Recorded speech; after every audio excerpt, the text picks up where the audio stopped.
Good afternoon, all. This trial is in the matter of CFI 106-2021 before Justice Michael Black Casey.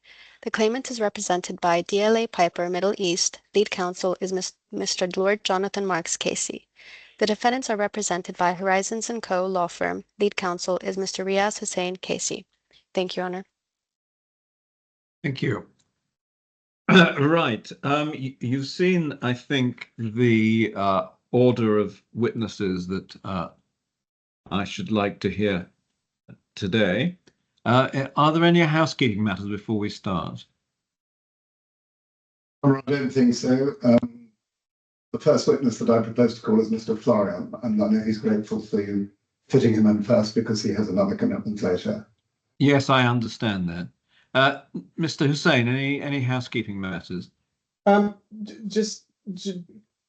Just two things, Your Honor. One is that there is an exhibit to Mr. Haslam's statement, which is a file that we cannot open. It's exhibit PH1. I don't think I've seen that.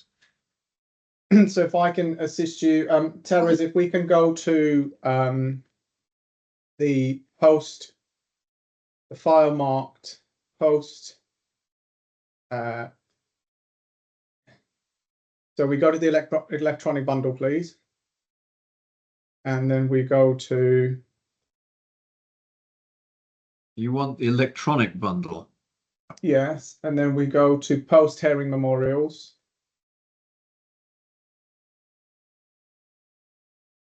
And then we go to... Yeah, that's file... Post-hearing memorials, understand it's file 24. Ah, okay.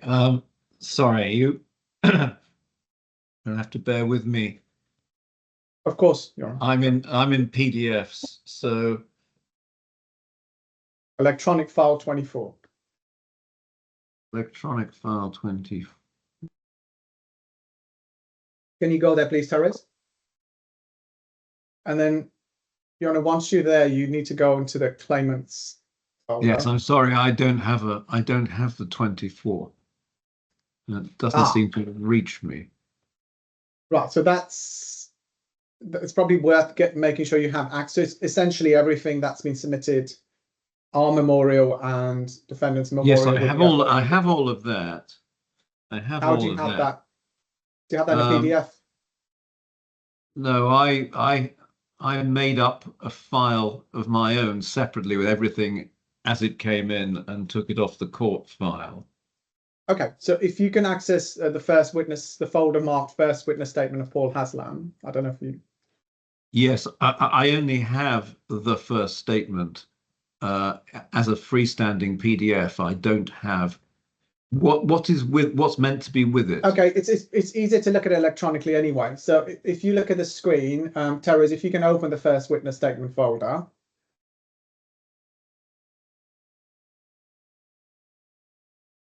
Terez, can you open the first witness statement folder, please? The folder is open, sir. No, it's not on my screen. I just have the index.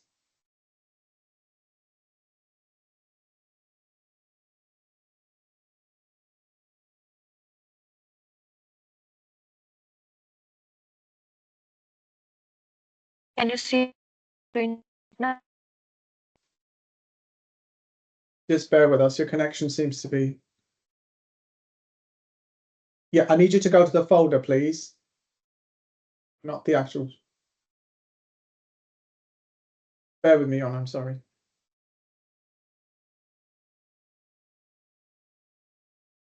So there'll be a PH11 in that folder, exhibit PH11.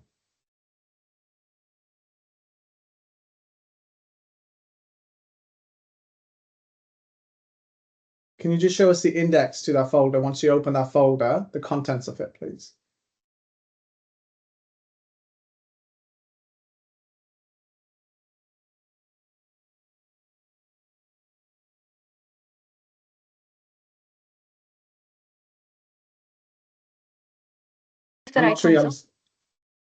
No, can you please go to folder 24 and show me how it appears in the index to the electronic bundle?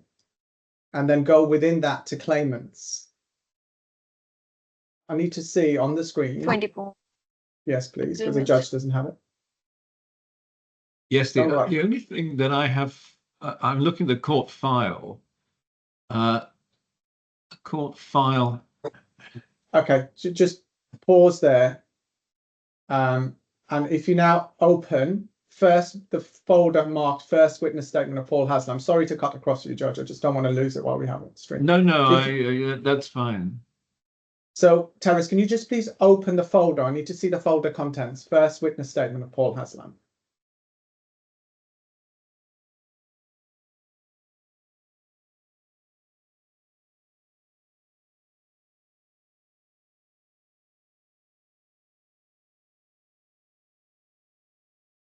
Let me know when you're there, Terrace.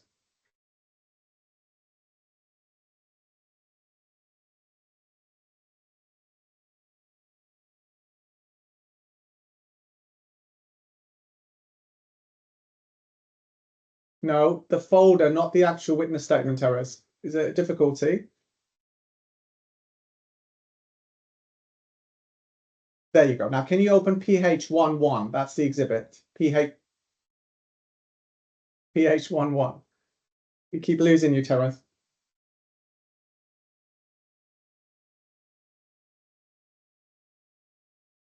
Can you try and open PH11, the first document?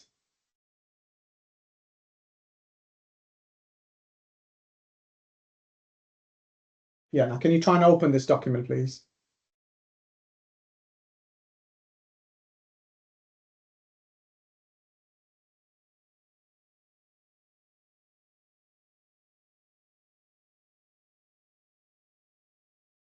Executive.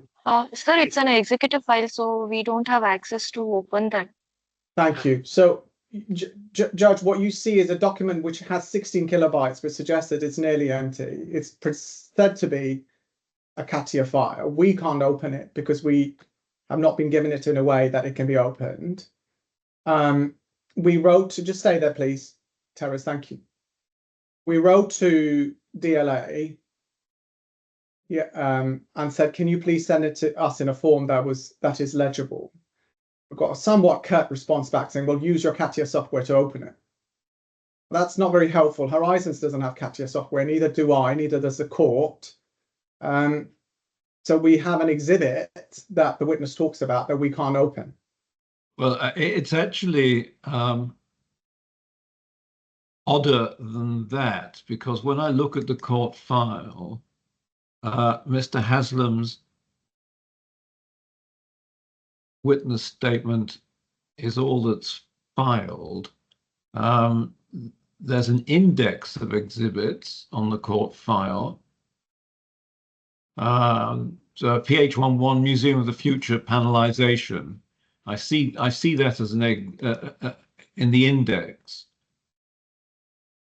Yeah, so if you go to page 6 and you'll see footnote 1, that's where it's mentioned. To be fair, it is squarely mentioned. Yes, I'm not saying no. The problem for me is that it's not been filed. Yes, I see that, Judge. But also when we asked to see it, I think recently, so we could read it and view it and understand it, we were told, well, we're very surprised you're asking for this because your client has CATIA software, which, as you're aware, Your Honour, is offline. Yes. So I'm not sure what we meant to do with this part of the evidence. Maybe my learned friend can help us with whether he's seen what's actually been produced and if he's able to give it to us in time to conduct examination. Yes, I mean, I don't have access to those documents at all, whether they're readable or not, because they've not been filed.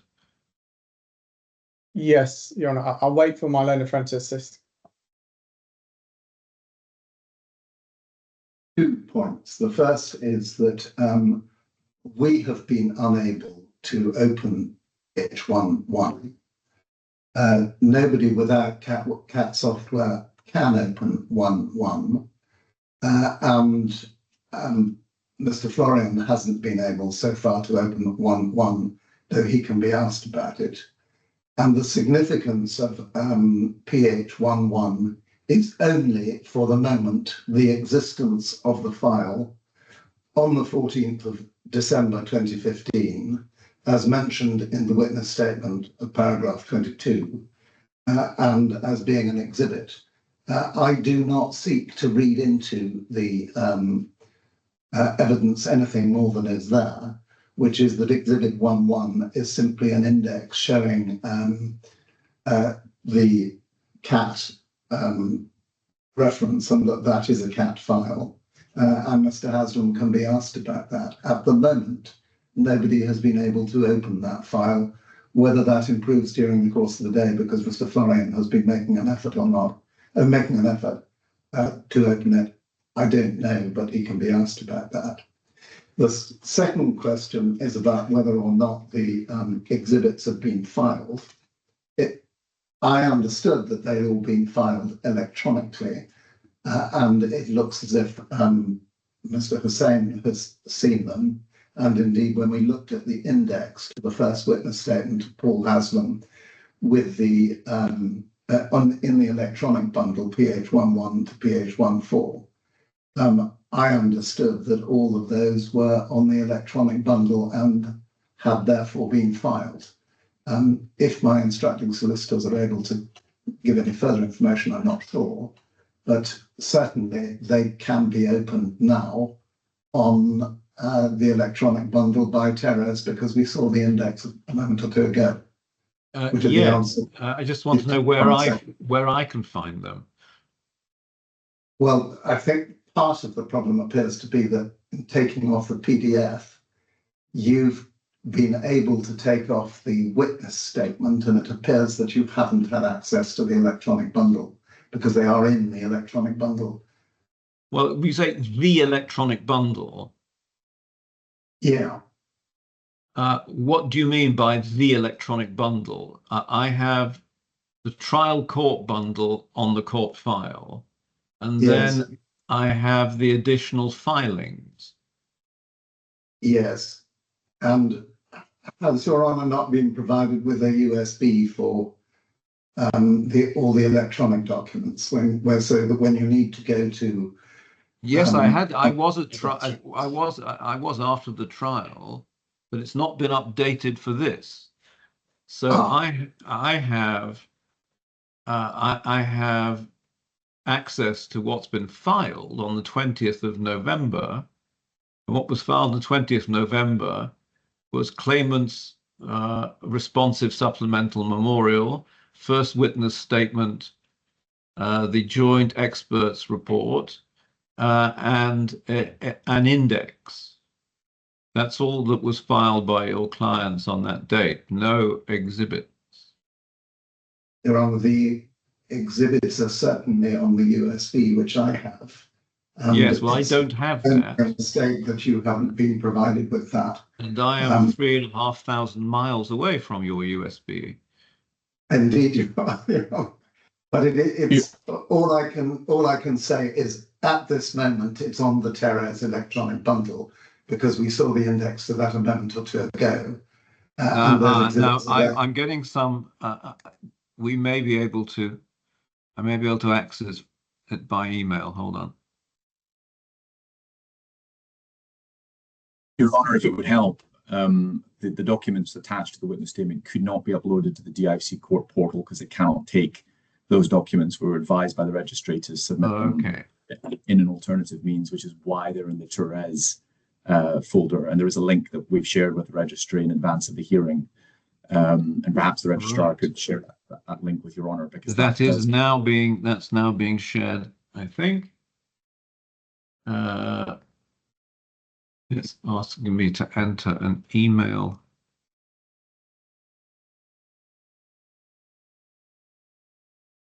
To verify, right. Okay.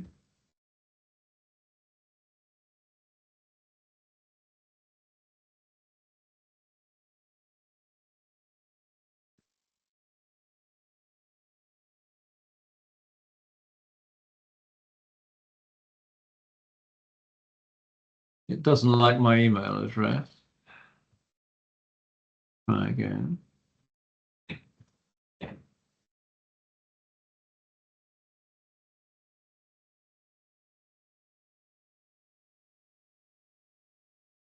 I've got to enter the registry's email. Okay.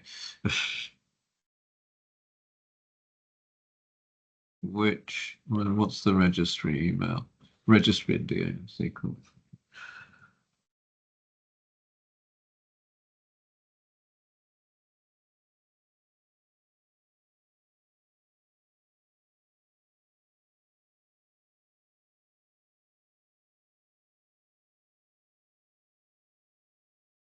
And there's a code, is there? Okay. 6, 7, 6, 7, 3, 8, 2, 3. No. The code has changed. Okay. Right.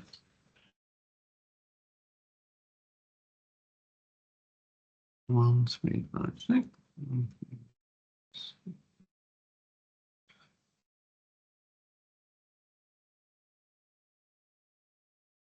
Keep me signed in, verify.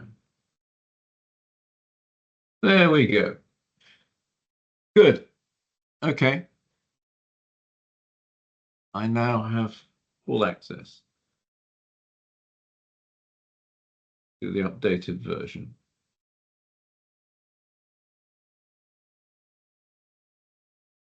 Thank you.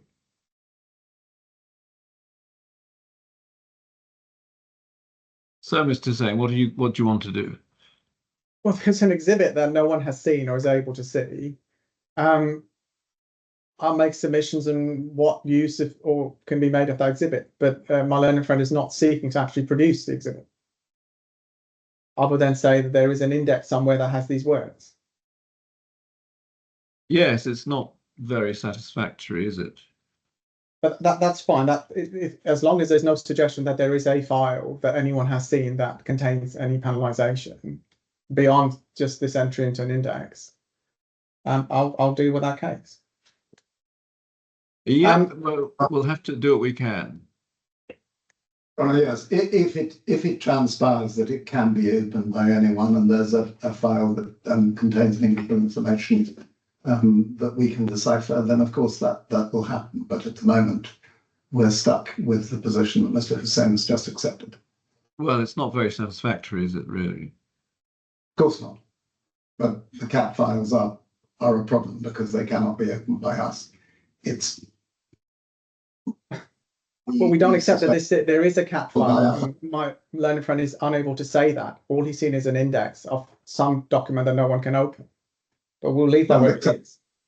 The file extension is cat product file, and it has the date of the it has a date somewhere of the 14th. Well, of December. I'm not minded to accept that in any way as evidence at the moment.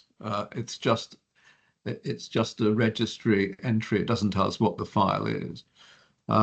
So any evidence based upon that file is not going to be accepted.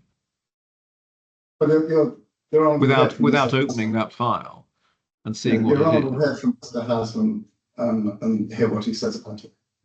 Well, I will do de bene esse, but I'm not attracted by the idea of somebody giving evidence about a computer file that nobody's seen. Well, I entirely see that point. I mean, I'm stuck with the evidence as it is. You're stuck with that, and we'll have to see. We'll have to see how we get on. We'll have to see how we get on. We'll have to see how we get on. We'll have to see how we get on. We'll have to see how we get. Have to see how we get. Have to see how. Sorry, Terry. Right. Oh, there you go.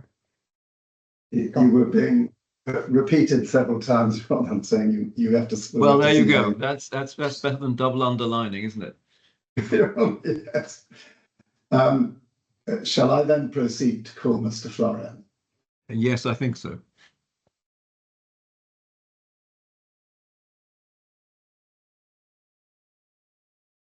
Can Mr. Florian be brought on to enter the meeting room, please?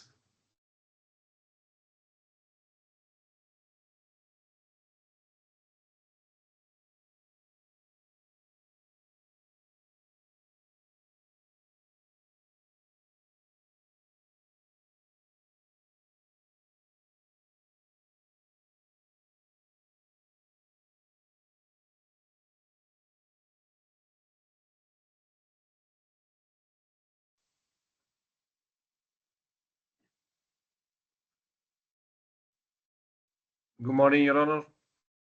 Good morning, Mr. Florian. Can I ask you, please, to be sworn, first of all? To be sorry? I'm asking The the court associate to administer the oath, please. Yeah. Thank you. Thank Can you please confirm your name and occupation for the court's record? Yeah, I'm Michele Florian. I'm a mechanical engineer, currently working as a designer. Thank you. Do you have a copy of your holy book with you? Yes. Please raise the holy book in your hand so it can be seen by the judge. And please repeat after me. I swear by the Almighty God I swear by the Almighty God that I will say nothing but the truth. that I will say nothing but the truth. Thank you. Thank you, Your Honor. Thank you very much. Lord Marks. Good morning, Mr. Florian. Thank you for coming.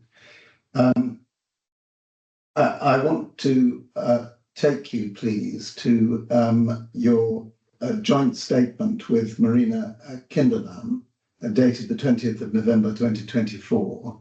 Would you look, please, at file 24?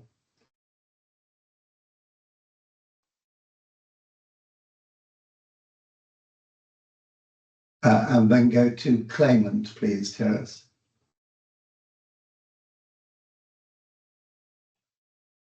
And from there to the joint expert report of Ms. Kinderlam and Mr. Florian.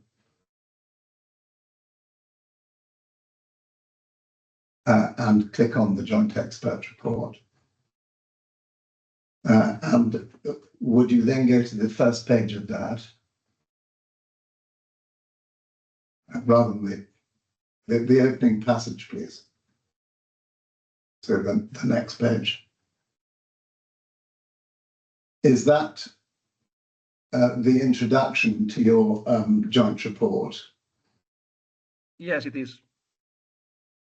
And would you now go to page 19? And do you see there the two signatures of Marina Kinderlam at the top, dated the 20th November 24, and then a signature saying Michele Florian, 20th November 2024. Is that your signature? Yes, definitely my signature. And are the statements of fact in that report true to the best of your knowledge and belief? Yes, it is. And are the opinions in that report your opinions honestly held? Yeah, based on my knowledge and my experience on the business. Would you wait there? Mr. Hussain will ask you a number of questions. Mr. Florian, if we can go to page 5 of this report.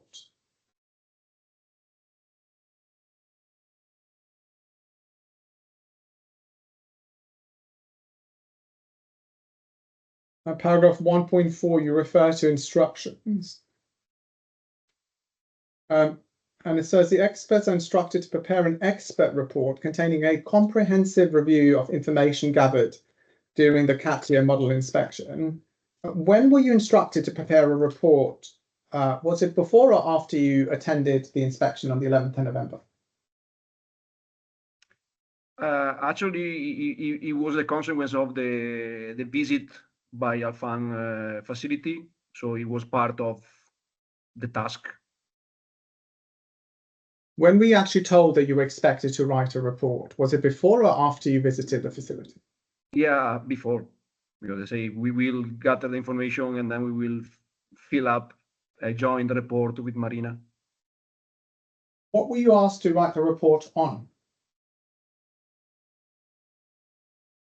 Basically for the facts that we experienced there, so about the CATIA models that we see and we inspect, and about the let's say the task was to try to rebuild a timeline for the exchange of information between the contractor and the builder in order to sort it out how the things went down.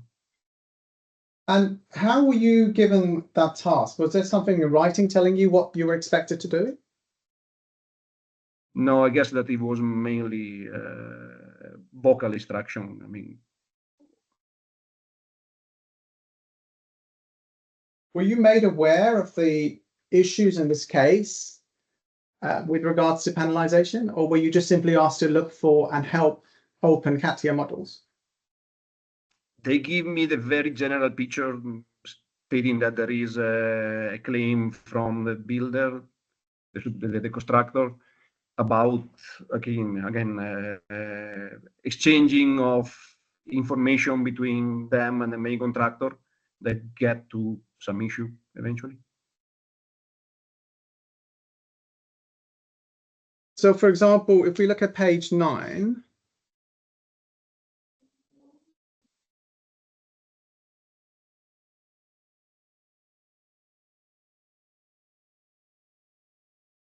and we look at paragraph 2.2.1.4,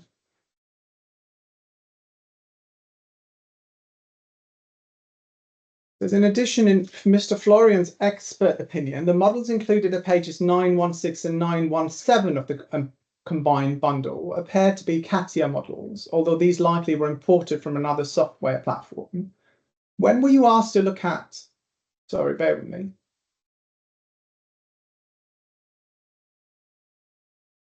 When were you asked to look at page 916? Sorry, Teres, you keep moving. No, I don't need you to go there, Teres. I need to stay on the report. Thank you.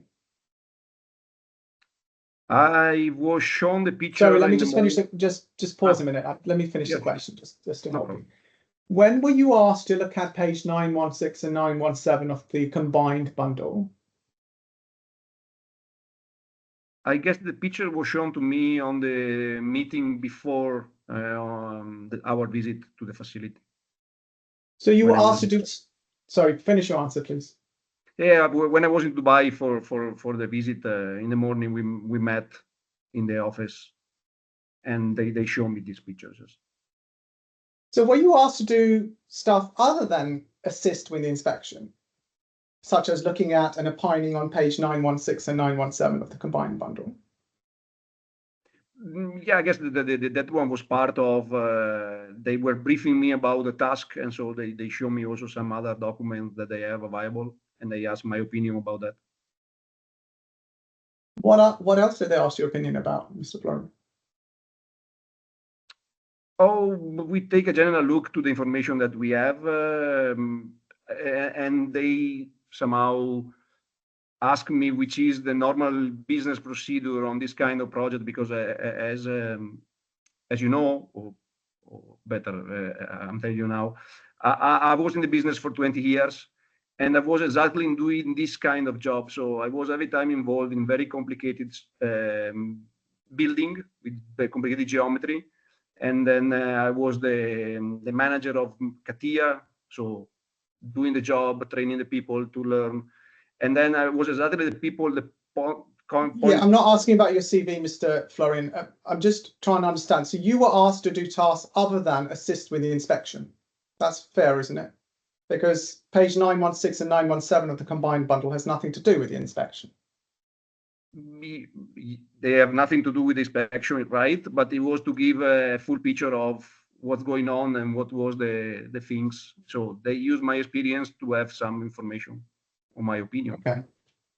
And can you just help me? Whose idea was it that you do a joint report with Miss Kinderland? Because obviously Miss Kinderland has a different expertise than you, but also she has been involved with a full project.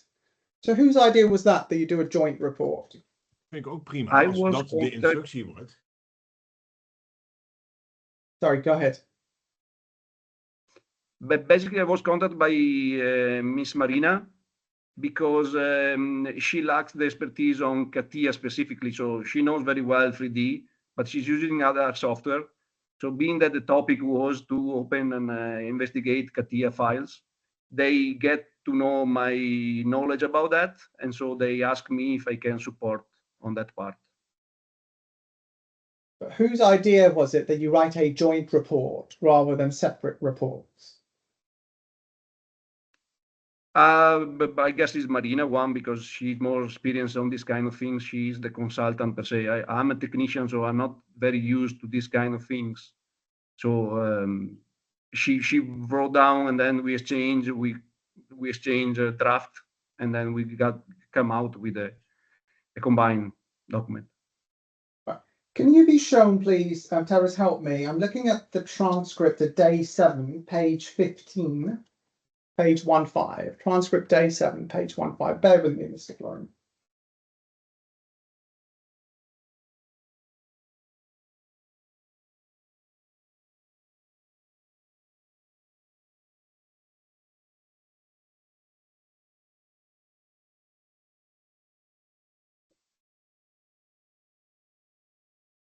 Page 15, please.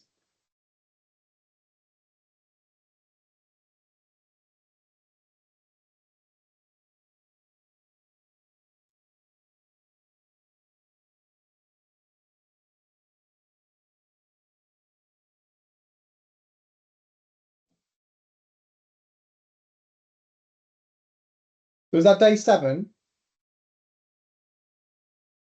Terrace, is that day 7? The 29th of October? Day 5.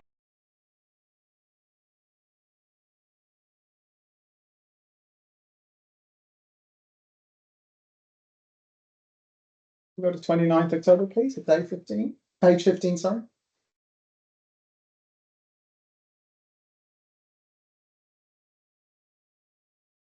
So if we can go to, yeah, just so if we can go to line 29.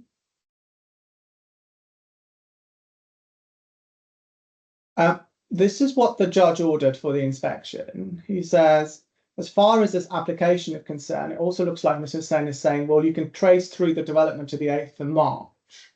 I'll be uncomfortable if you trace the development beyond that because you've not asked for it. Were you aware that the inspection would be to look at how far the CATIA model had been developed, if any, at the 8th of March? Were you made aware of that? I guess they mentioned the date on our briefing meeting, yes. Okay, so you were aware of that, Mr. Florian? Yes. Right, so, I mean, and just help me where, if I take you to the passage, if it's Miss Kinderland, yourself, or both of you, if we go to page 7, for example, of your report, and I'm looking at paragraph 2.1.5.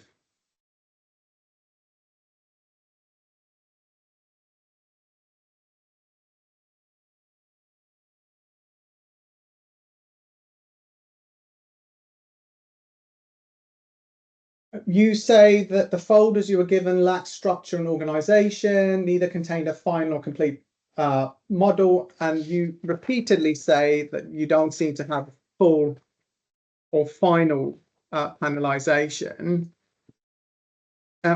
Were you aware that the order was to look at panelization up to the 8th of March 2017? You were aware of that? Yes. We were trying to rebuild the timeline again, and I guess that the issue is around that date, but we didn't find any file date around that time, so it was very difficult for us to say anything about it. Thank you. And if we go to the item that we've just looked at, which is at page 9,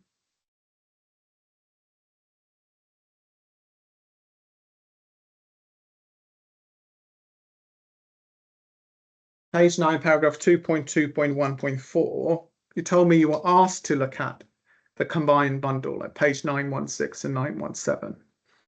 You say, or it says, in Mr. Florian's expert opinion, the models included at pages 916 and 917 of the combined bundle appeared to be CATIA models, though these likely were imported from another software platform. So when you say they likely were imported from another software platform, you're suggesting that they aren't actually created in CATIA. Correct.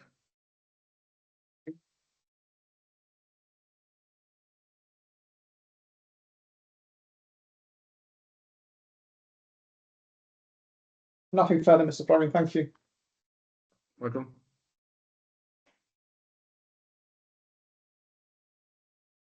Mr. Florian, you've been asked questions by Mr. Hussain as to whether you knew that you were looking at the development to the 8th of March, and in particular the development of the panelisation. You explained that you did know that. In your report, you give an account of the way the files were structured.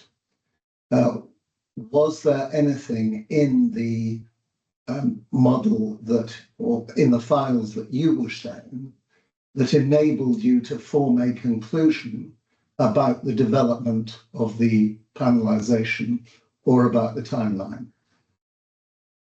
No, that was not the point, because the files seems to be dated all of 4th of November. That suggests that they were moved from somewhere and copied in the hard disk of the computer we have access to. And so on top of that, we were not able to find a clear structure organization on the folder that can help us to retrace and see where this model come from, when, from who, and whatsoever. For example, in the page that is here highlighted, the page 9, if you go a little bit up on the folder, there is a trace of organization. So you see that if you enlarge a little bit, it will be easier to see. Could you enlarge that, please? Your Honor, how is this arising from my cross-examination? This is just amplifying the evidence. I'm going to permit the question. I think it does actually relate to the question of why his evidence is not really going anywhere. Yes, Your Honor, that was the point of I'm trying to explain. So again, if you see the second picture, you see that the folder are organized 00 calligraphy letters, so 01 calligraphy adjustment, and so on. So in a well-organized project folder, in particular for this kind of complexity that we are speaking about, I'm expecting to see something like that, but I'm expecting to see something. But it's I'm not asking you, and you really can't give evidence as to what you expect to see. What you can give evidence on re-examination arising out of Mr. Hussain's question is whether or not what you were provided with enabled you to form a view as to the timeline to the 8th of March. And I think your answer is no. Yeah, I confirm it. That's as far as we can go today, I think. Yeah. Anything else, Lord Marks? Well, I suspect I can ask this question. Is the detail in your report directed at explaining why you weren't able to form the conclusions that you've been asked to make or asked to draw? Sorry, I think we can read the report. We can read the report for ourselves, can't we? Your Honour, certainly, and indeed, I think the question was put in leading form, so probably inappropriate anyway. I'm going to sort of rely. Yes, and you obviously make such submissions as you think appropriate. Your Honour, yes. Good, Mr. Florian. I think that's it. Thank you very much for coming to court and writing your report and giving your evidence. You're now free to go. Thank you. Yeah, thank you very much, Your Honor. Bye. Goodbye. You're on our next call, Ms. Kinderland. Yes.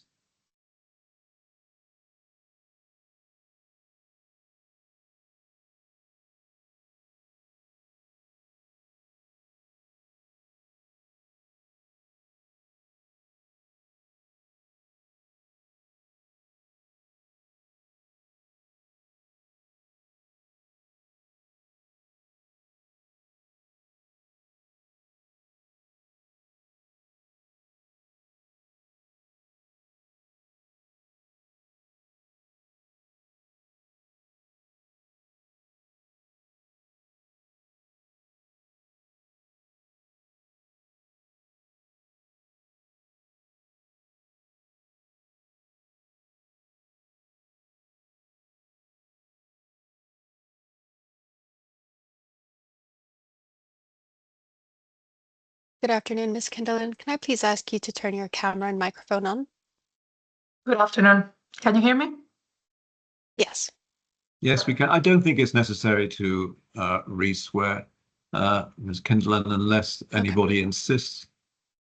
On the record, Your Honor, I don't require it for the Okay. defendants. Thank you I very much. explained to Ms. Kinderland that she probably wouldn't be resworn, but that she was still on oath, so she fully understands that. Ms. Kinderland, I don't think either you need to give us an account of your credentials. For the purpose of this hearing and the supplementary memorials and the supported evidence, have you made a joint expert report with Mr. Florian, from whom we've just heard? And do you see the cover sheet of that on screen? Yes, that's correct. I have worked on. I have done this report together with Michael Florian. And would you go to the introductory page, which is the next page down?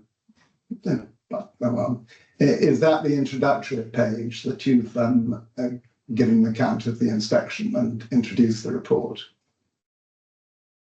Yep. And would you turn then, please, to page 9?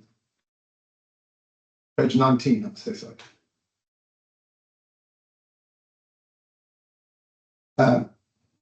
Is that the signature page at the end of the report showing that you signed it on the 20th of November 2024 and Mr. Florian on the same day?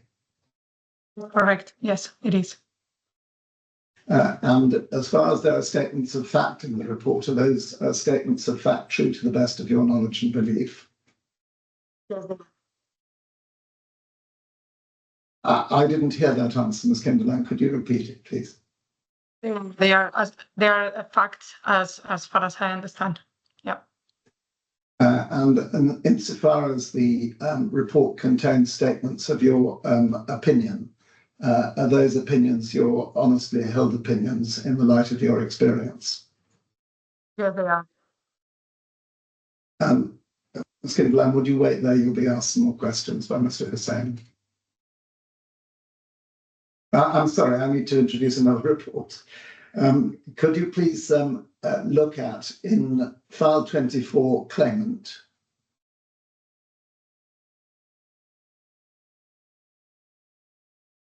Could you look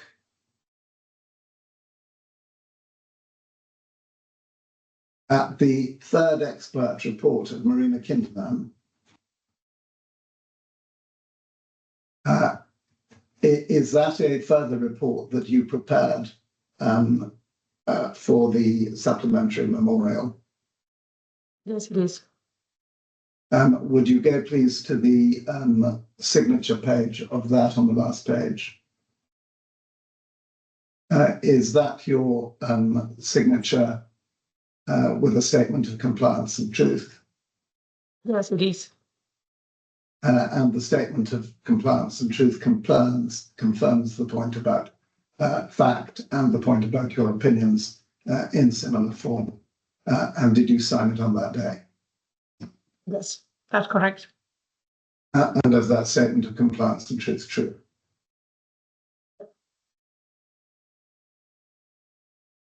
I think you said yes, but again, I didn't get it. Sorry. I will be louder just to make sure. Would you wait there now? You'll be asked some more questions before by Mr. Hussain. Ms. Kinderland, when were you instructed to produce a further report? I don't remember exactly the date of when I was instructed. If I recollect, it took me around 4 to 5 days to do it. So I cannot respond the question when I was instructed to do it. There was no technical report filed with the defendant's supplementary memorial, correct? Can you explain that question? Sorry. I don't think Ms. Kinderland knows the answer to that, but it's a matter of record. Well, it's just you read the defendant's supplementary memorial. You refer to that in your third report, yes? That's correct. There was no technical report served with that supplementary memorial. So can you tell me what you were asked to produce a report on? Was asked there was nothing for you to respond to. Sorry, continue. I'm sorry to interrupt. Please go ahead. I interrupted you. I apologize. So I was asked to review it and to give my opinion on that report, my technical opinion on that report. So if we look at, for example, bear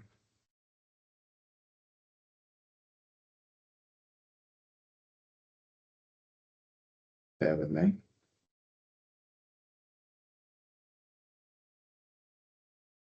Page 3 of your report, of your third report.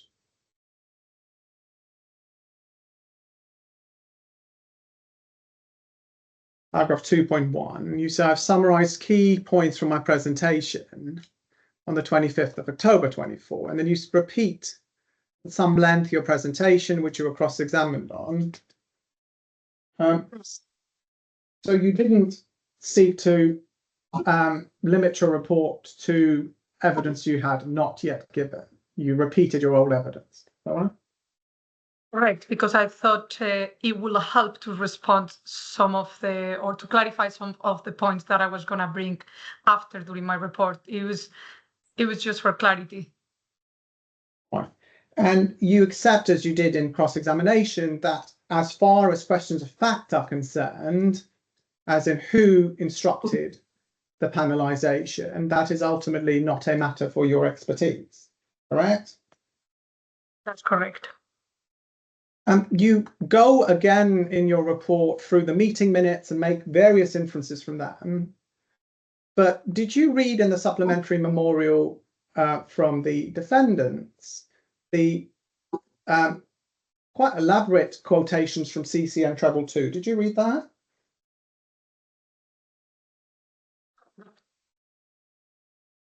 Is there a reason why there's nowhere mentioned in CCN Treble 2? No, CCN Treble 2 is nowhere mentioned in your third report when you're making all these factual inferences. Is there a reason for that, Ms. Kinderland?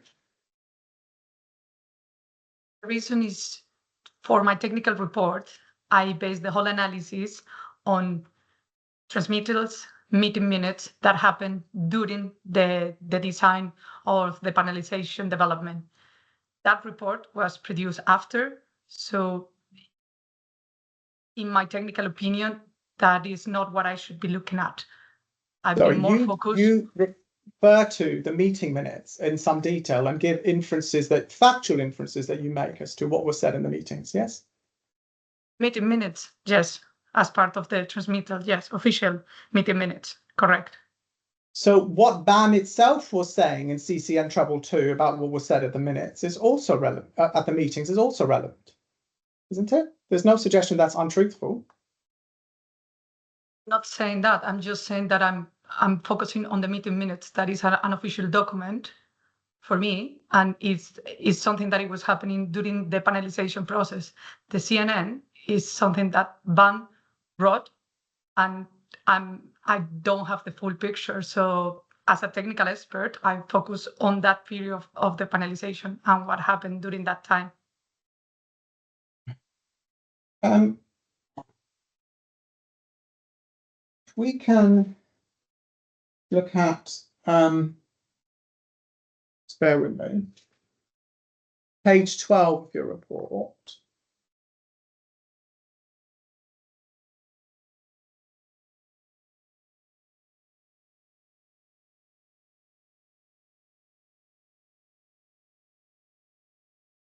So if we start with page 11, my apologies, Ms. Kinderlin, just so everyone knows we're talking about.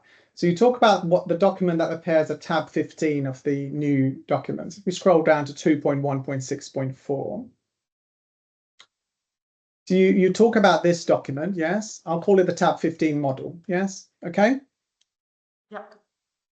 Now you accept that this model is similar to the panelization shown in the meeting minutes, the third meeting minutes, which you also extracted above. So if we scroll up a little bit. On the 27th of February 2017. Yes, that's correct. No, these are not the 27th of February. These are the 6th of March meeting minutes. It's meeting 3. You can see that, yes? Scroll up, please. Scroll up just to see that. Scroll up, please, Terrace. Just yeah. You see that? Okay, yeah, well, I don't see the date, but yeah, if you're saying that the meeting 3 happened on the 6th, yes, it is. Well, just to avoid any issue So maybe about if that. we scroll up a little bit, the page before, that should be mentioned if I recall correctly. Yeah, there you go. Just here. So this is You see 6th of March, meeting 3. okay, 6th of March. Yes, that's correct. And you're also aware, if we go down to the snapshot or the screenshot from the presentation, pause there, that BAM records that this panelization was Killer's preferred design. That's what's recorded in CCM Treble 2, correct? Say that again, sorry? BAM records that this panelization was Killer's preferred design. This Yes, drawing. that's what BAM's report says.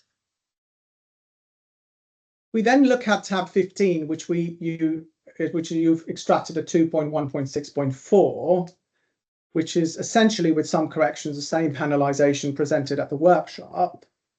You say it looks similar to the screenshots presented. You say by BAM, we don't accept that, but it's similar to the screenshots presented at the meeting 3, yes?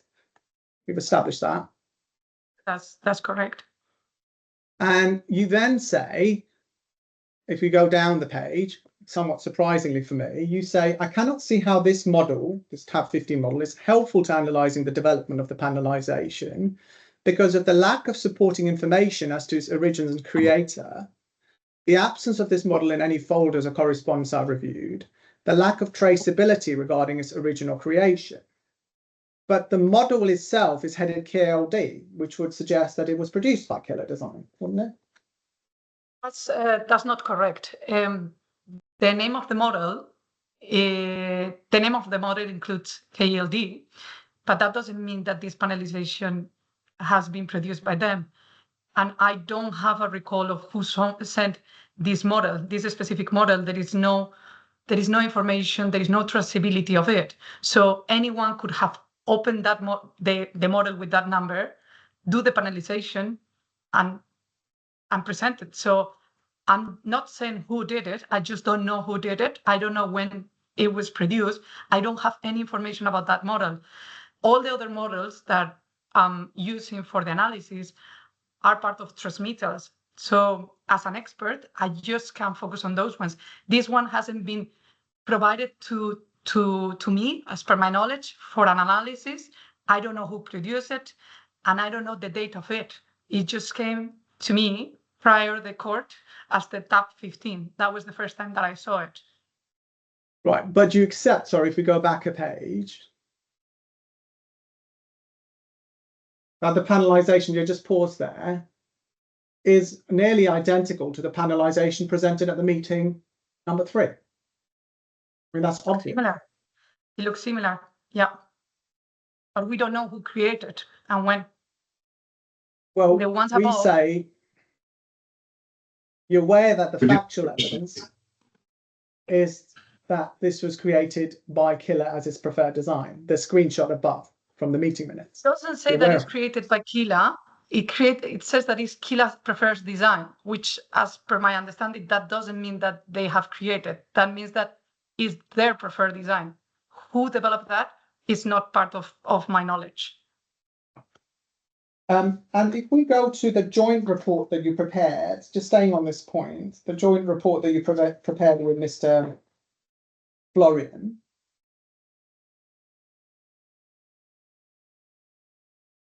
Just bear with me, Tara. So it's in the same folder. It's called. Thank you. And if you go to, I believe, paragraph 2.1.7, which is at page 7.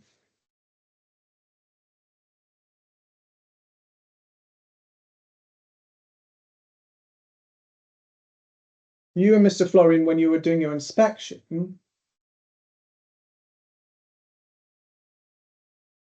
you said that Affan uses a project, looking at paragraph 2.1.7, uses a project name P241. And you said if a file does not reference P241, we would reasonably assume that such a file came from the architect, yes?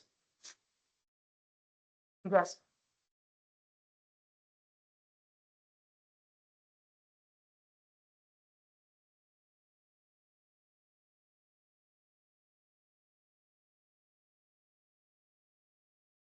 Nothing further, Ms. Kindle, and thank you for your assistance. Thank you very much. Lord Marks, any re-examination?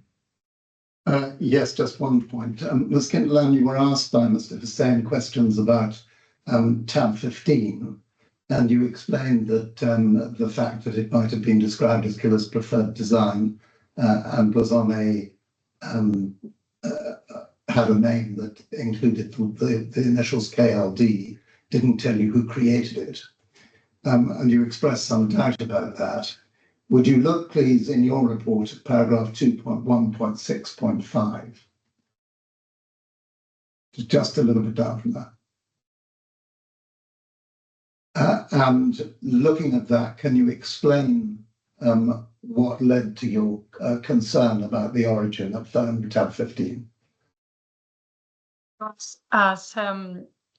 As I explained, that while I review all the models that were available, as per my understanding, with all the official transmitters, the same as the whole process during the analyzing the meeting minutes, this model never came across to the documents that I was reviewing. First time that I saw an image of this model, it was prior to court, and that model doesn't have any traceability, as I was explaining, and as per my understanding in court, it was that model was found later on a folder labeled Colte. So we don't know, again, the origin of that file. It's not being shown to us a folder, for example, of transmittals coming from Kila or anything like that. Nothing like that has been shown to us. So I cannot include that model or think that that model is relevant for the panelization, because I cannot have security of, I cannot know who has developed that one and by when has developed. You mentioned in 2.1.6.5 that this Ryanair model was found in a folder labeled Colte on Affan's system, which hadn't been included as part of the master folder provided for you for inspection at Affan's premises. Do you know where the Colte file was on Affan's system? We don't know. When you have a project like this type, you will have expected to have a folder with all the transmitters for legal uses normally. So you will have a folder that is called in and called another one called out. If there is document that you have received, for example, from Colte or from any other, you will have actually called Colte. But none of that was provided was there on our inspection. there was, if you have seen the report, there was a lack of organization, and actually some of the folders were not there. So where this folder called Colte was is not part of our knowledge. It was something that it was mentioned during the hearing in November. Can I summarize, I hope fairly, what you're saying?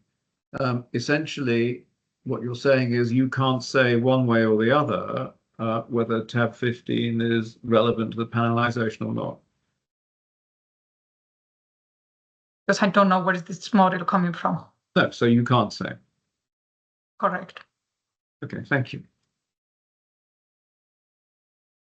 Yes, I have no further questions, John. Okay, thank you very much indeed for coming back, Ms. Kinderland. And that's the end of your evidence. Thank you. Thank you very much. And I'll call Mr. Haslam. Thank you.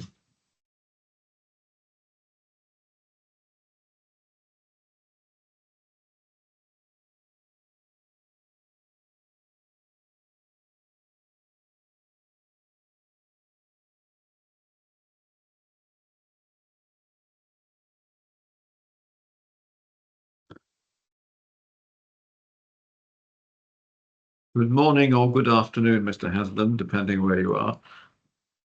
Good morning, Mr. Black. Yes, I'm in Dubai. Good afternoon. Well, good afternoon in that case. Okay, we're going to swear your evidence first of all, if we may. So the court associate will administer the oath. Okay. Well, I think Mr. Haslam was planning to affirm, if that's acceptable. Of course, it's acceptable. Thank you. Can you please confirm your name and occupation for the court's record? Yes, Paul Jeffrey Haslam, and I'm partner at Cutting Edge Interiors in Dubai. Thank you. Please repeat after me. I affirm that I will say nothing but the truth. I affirm that I will say nothing but the truth. Thank you. Thank you, Your Honor. Thank you. Lord Marks. Mr. Haslam, your full name and address, please. Yes, Paul Jeffrey Haslam, and it's apartment 2001, Block A, and that's Green Community East in Dubai. Mr. Haslam, you've made a statement on the 20th of November 2024. I'd like you please to look at that statement, which is highlighted on the index now. Yes. Would you go to the opening page of the statement? Okay. You see there the introduction and you explain your employment. Would you now go please to the last page of the statement, which I think is page 11.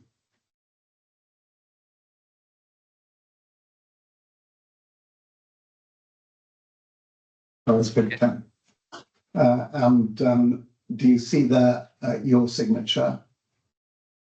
Yes, that's correct. Dated the 20th of November 2024. Yes. And is that statement true to the best of your knowledge and belief? It is. I'd like you please, with his honour's leave, to look at paragraph 22 on page 6.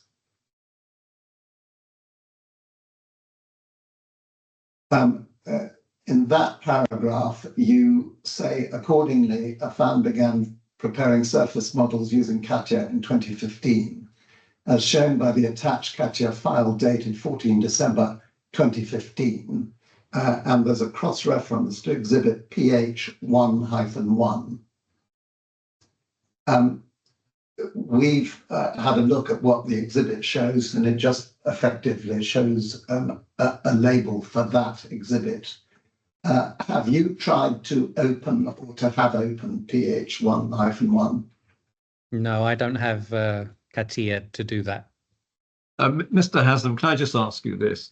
Whether or not we know what that exhibit is it your recollection that the first defendant began preparing surface models in 2015? That's your evidence? As far as I'm aware, yes. As far as you're aware, yes, irrespective of whether we have seen that document or not. Yes, we were working from the beginning, from the very first meetings with Sean Killer and Bureau Happold on preparing a tender that was based on the 3D and CATIA. That was our unique selling point. So you started immediately in 2015 making a CATIA model. The first models were the models that we did for the Affan mock-up, not Visual Mock-up 5, for the mock-up that we produced to demonstrate to the world that we could do the panels. Okay. Well, I won't go further because Mr. Hussain is going to ask you some questions about that, Sure. Assuming Lord Marks has finished. I was just going to ask one further question that comes from the exhibit, which has the file extension CATIA product, something, maybe CAT product. Did that tell you about where it came from? In other words, what system it was produced with? My understanding of CATIA is if there's a CATIA reference on the file link, it's a CATIA file, but I'm not a designer, so. That's all I ask. Mr. Hussain is going to ask you some questions now, Mr. Hadlan. Sure, no problem. Mr. Haslam, you're neither an engineer nor an architect, correct? I'm not an architect, no. Not an engineer either. Sorry, can you say a bit louder, Mr. Hussain? Can't hear you. You're not an engineer either. No, I'm a chartered quantity surveyor. You've never produced any models. No. And the model for the mock-up would be just for that particular single panel, 9 by 2.2. It would not be a model for the whole building.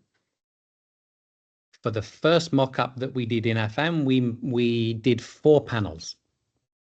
So yes, those panels were produced, yes. That would not be a mock-up for the whole building. It would be simply for the panel that was produced. You say 4, I say 1, but it wouldn't be a mock-up for the whole building. No, we did that mock-up to demonstrate that we could build a double curved panel. In your professional life, are you truthful in the letters that you send, Mr. Haslam? I believe so, yes. You? So if we go, please, to the combined bundle at page 2198.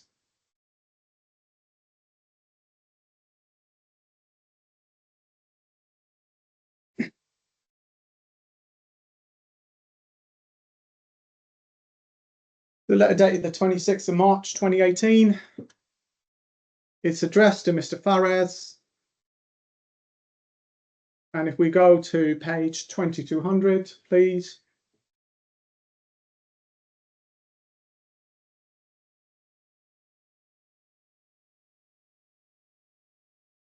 Drop down. Bottom of the page, please. It's sent and signed by you, Mr. Haslam. Yes? Yes. We go back to page 2198. You say, the last paragraph of that page, pursuant, sorry, scroll down, please. Pursuant to subclause 28.3, subcontractors' notices and claims of the subcontract agreement and clause 8.4a, extension of time as per the main contract conditions, the subcontractor notifies of the delays to the works and its intention to claim for an extension of time. Any further interim particulars to the events described below will be submitted under separate cover. Whilst notification is necessary, we confirm our ongoing commitment to take all necessary steps to provide the best results possible for the project. Do you recall sending this letter, Mr. Haslam? Quite an important letter. Yeah, I think so. Yeah, a long time since I've seen it. Yes. So you didn't see it when you wrote your evidence, is that right? Was it drawn to your attention? No. Okay. We go over the page. You write, scroll down, please. Bottom half of the next page, 2199. Delay event, panelization and calligraphy. The sequence of the design is critical to its overall development. This is evident through several meetings that took place in the presence of the employer's representative, Miras Development, the supervision consultant, Bureau Happel and Engineering, and the main contractor, their numerous 3D and physical models had to be presented to establish and ultimately finalize the panelization for the project. The panelization had to be revised to meet the employer's requirements, due largely to aesthetics, Yes. which resulted in further design development, and that was time-consuming and delayed subsequent activities of the program of works and critical paths. So it was your honest understanding that the panelization was revised for aesthetic reasons? The panelization was the first part of the design process that we needed to undertake to That's not produce my question, the facade. Mr. Haslam. Okay. Your statement in this letter is very Yeah. clear. That was Yeah. your honest understanding, and you're making a claim for it, Yes. that the panelization had to be revised to meet the employer's requirements due largely to aesthetics. And this entitles Affan, the company, Yes. to a claim. Yes, that was your honest understanding? Yes. Thank you. Now, if we then go to page 1723, please. Combined bundle.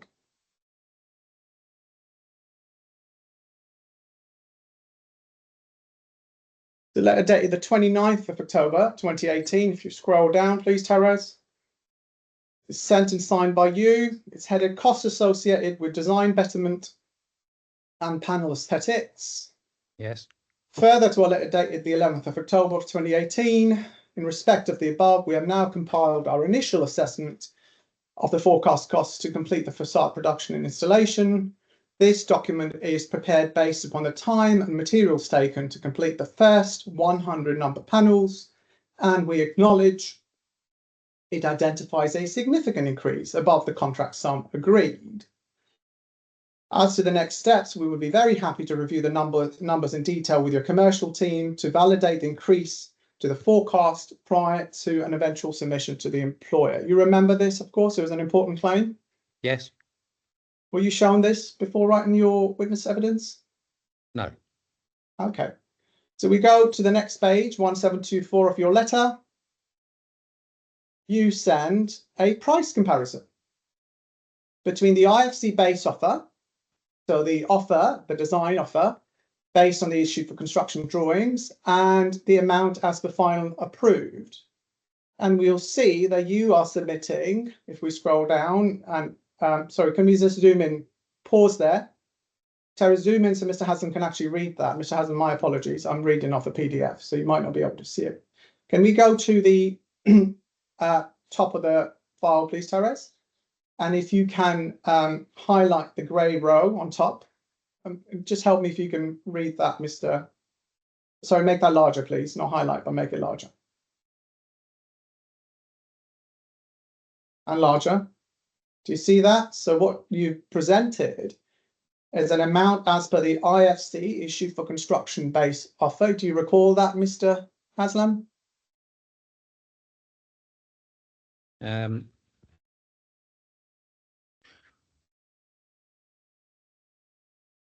I don't recall it, no. And I'm just looking, I'm just looking at the date when October, November.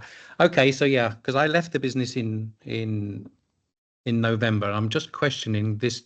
I don't recall this spreadsheet. I remember the letter. I see my signature. I don't remember the spreadsheet.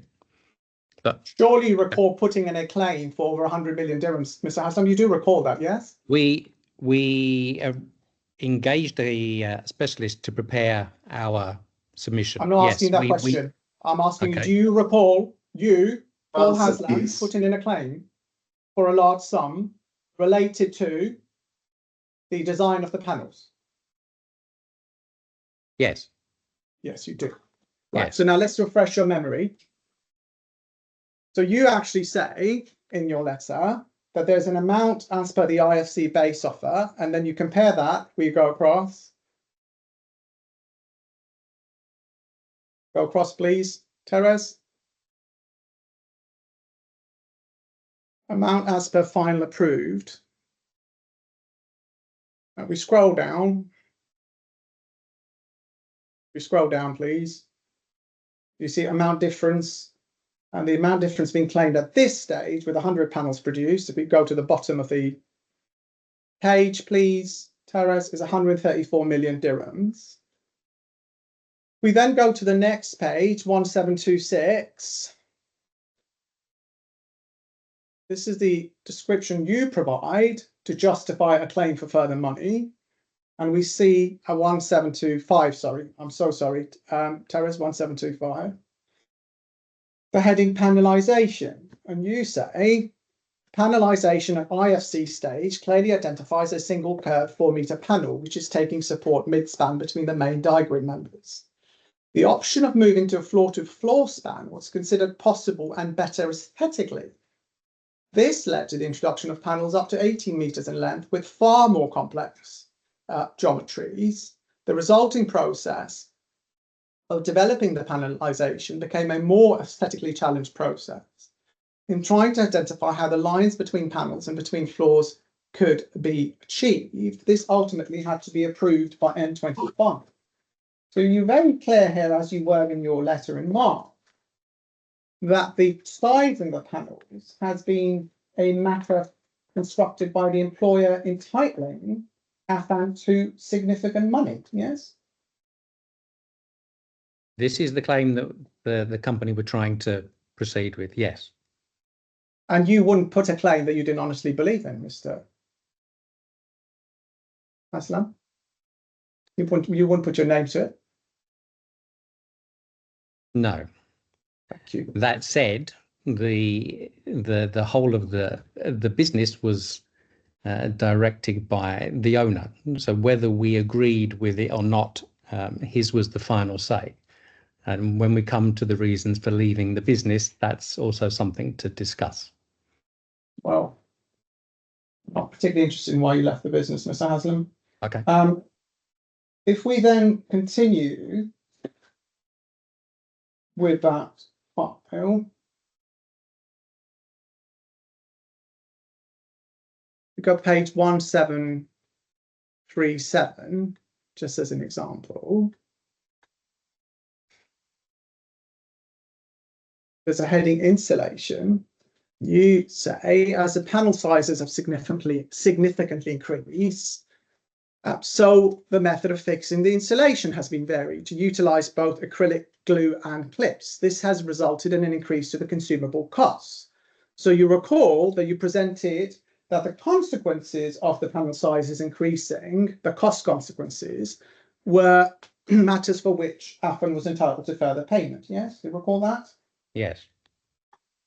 And similarly, we go to page 1738, bottom of that page, item 13, consumables for composite. In a similar logic, you say, in similar vein to the installation and accessories, as the panel sizes have increased, so the consumables involved in the pre-preg production have increased. This includes, and you give a figure saying what the entitlement or the forecast entitlement is, yes? Yes. So it was your honest understanding that the panel sizes were increased on instruction, and this entitled Affan to further monies, yes? There were a lot of changes in the panels, yes. Thank you. From the original tender, yes. Let me just go now to your witness statement, Mr. Haslam. And I'm looking at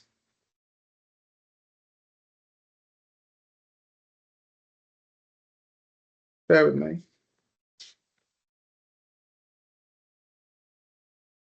We go to page 4.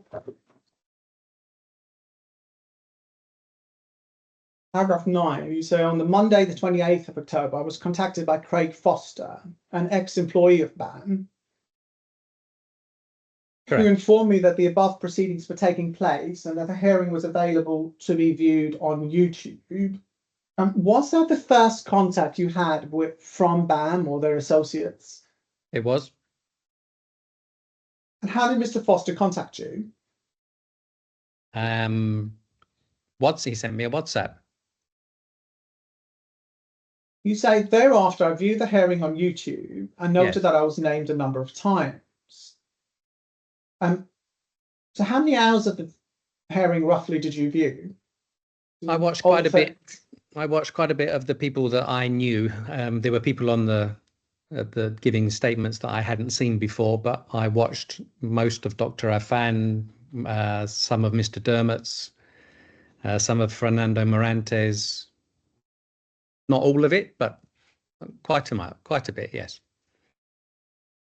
You then say, during the hearing, it's paragraph 11, on the 29th of October, Mr. Dermot Doyle also reached out to me to inquire whether I would be willing to discuss the matter with a claimant and its legal team. How did Mr. Doyle contact you? Via WhatsApp.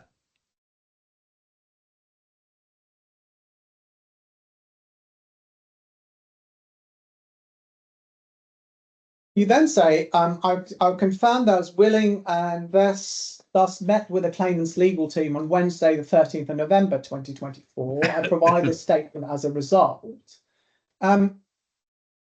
Just help me with it. Is the statement written by the lawyers and then you were asked to check it and sign it? Is that right? We had a detailed meeting. They prepared the document, and yes, we went through and I signed it. How were you compensated for your time? I'm not. I haven't asked for any money. They haven't offered any money either.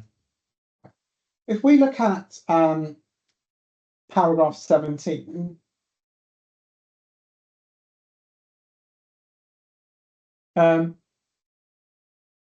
you say, as far as D1 was concerned, this would necessarily have required the panels making up the facade to be double curved and span floor to floor. Now, I've looked at the letters and the claims you sent near at the time, but I'm interested in this wording floor to floor because it appears around repeatedly in your evidence. So if you look at paragraph 18, 4 lines down, everyone can see floor to floor. And it appears in paragraph 19, 20, 24, 29. And it's very similar to the wording used by the lawyers very properly for the claimant. Is that wording floor to floor? Was that put in the draft by the lawyers? Who came up with that wording in your statement? It's something we discussed. It's a fairly common curtain wall technology comment as well. When we do a curtain wall, most panels span floor to floor. If we go to the combined bundle, please, at page 815.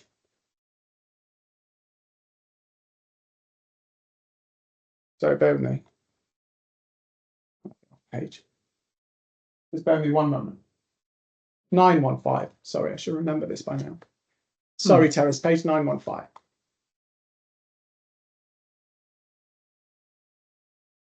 This is a technical proposal sent with a tender. The tender does not contain any description of the paneling being floor to floor, correct?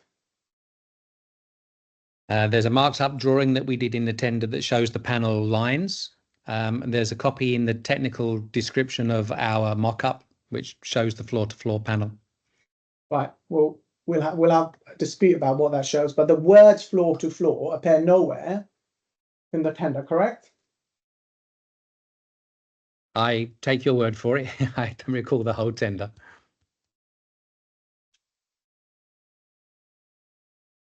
That said, we were very clear on what the architect wanted us to deliver, and we knew that we could deliver what he wanted. That's why the tender was prepared the way that it was. So you keep saying we. You weren't involved in preparing the technical proposal, Mr. Haslam? I prepared the whole document. I'm going to ask you again, you were not involved in preparing the technical proposal? No, I prepared the document, and the technical parts of that document were given to me by the technical part of the team, Dr. Affan and our design team. And there's not a single team. Sorry, go on. Yeah, and the commercial team, obviously. I don't do the pricing of the panel, but I still collate the whole document. Right, so you collated the document, you didn't produce the technical proposal. And when you say, you repeatedly say, for example, we go to your witness statement at Bear with me.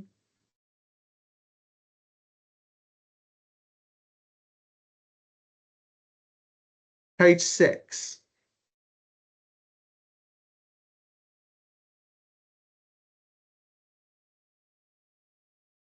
I'm looking at paragraph 27.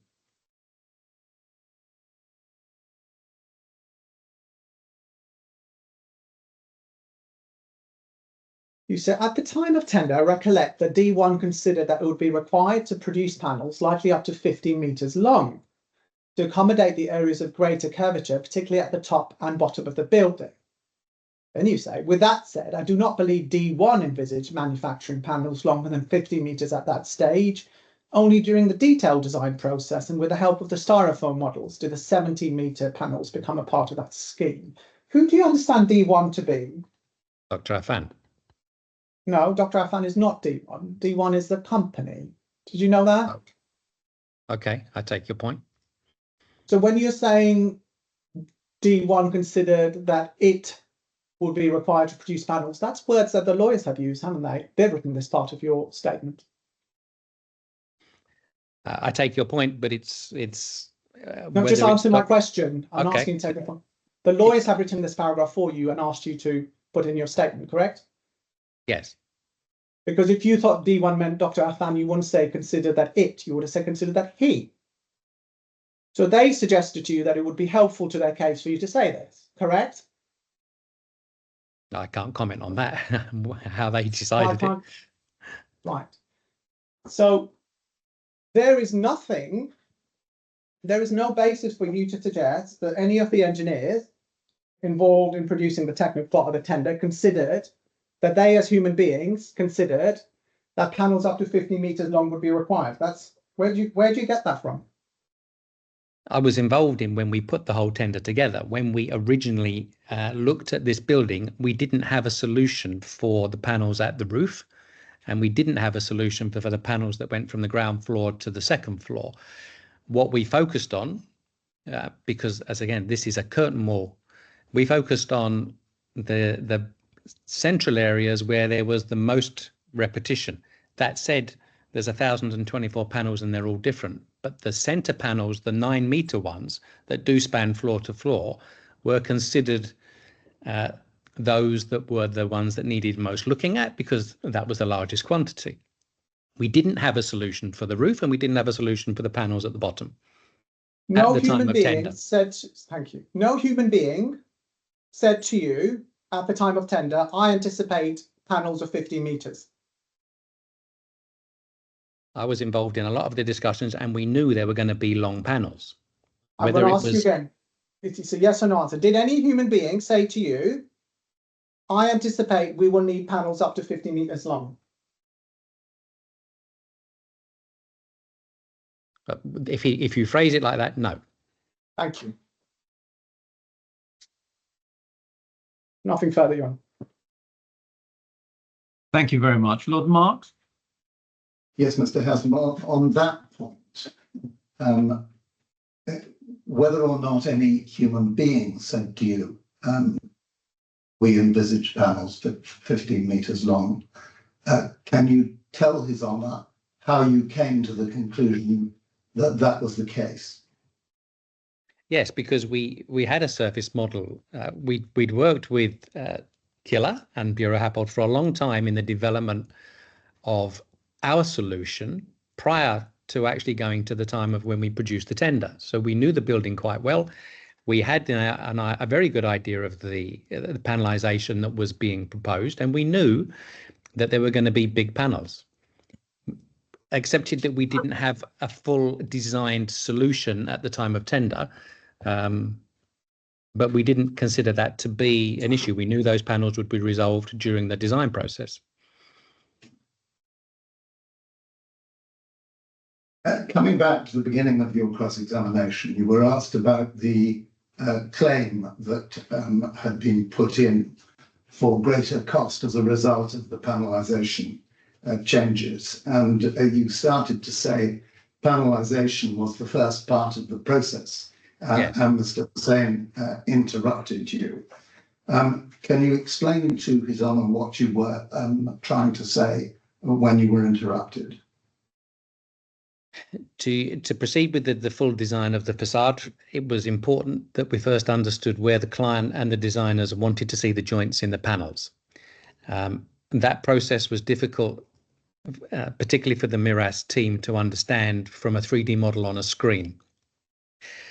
As part of the process, one of the ideas that we came up with was to produce half a dozen polystyrene scale models that could be put on a meeting room table, so that particularly Michelle Sayward, who was the client's manager at the time, could see the lines of the panels. She could see the lines of the joints, and that process was very iterative to get to a very final set of panelization. It was only during that process that the full 17-meter panels were properly considered and properly designed.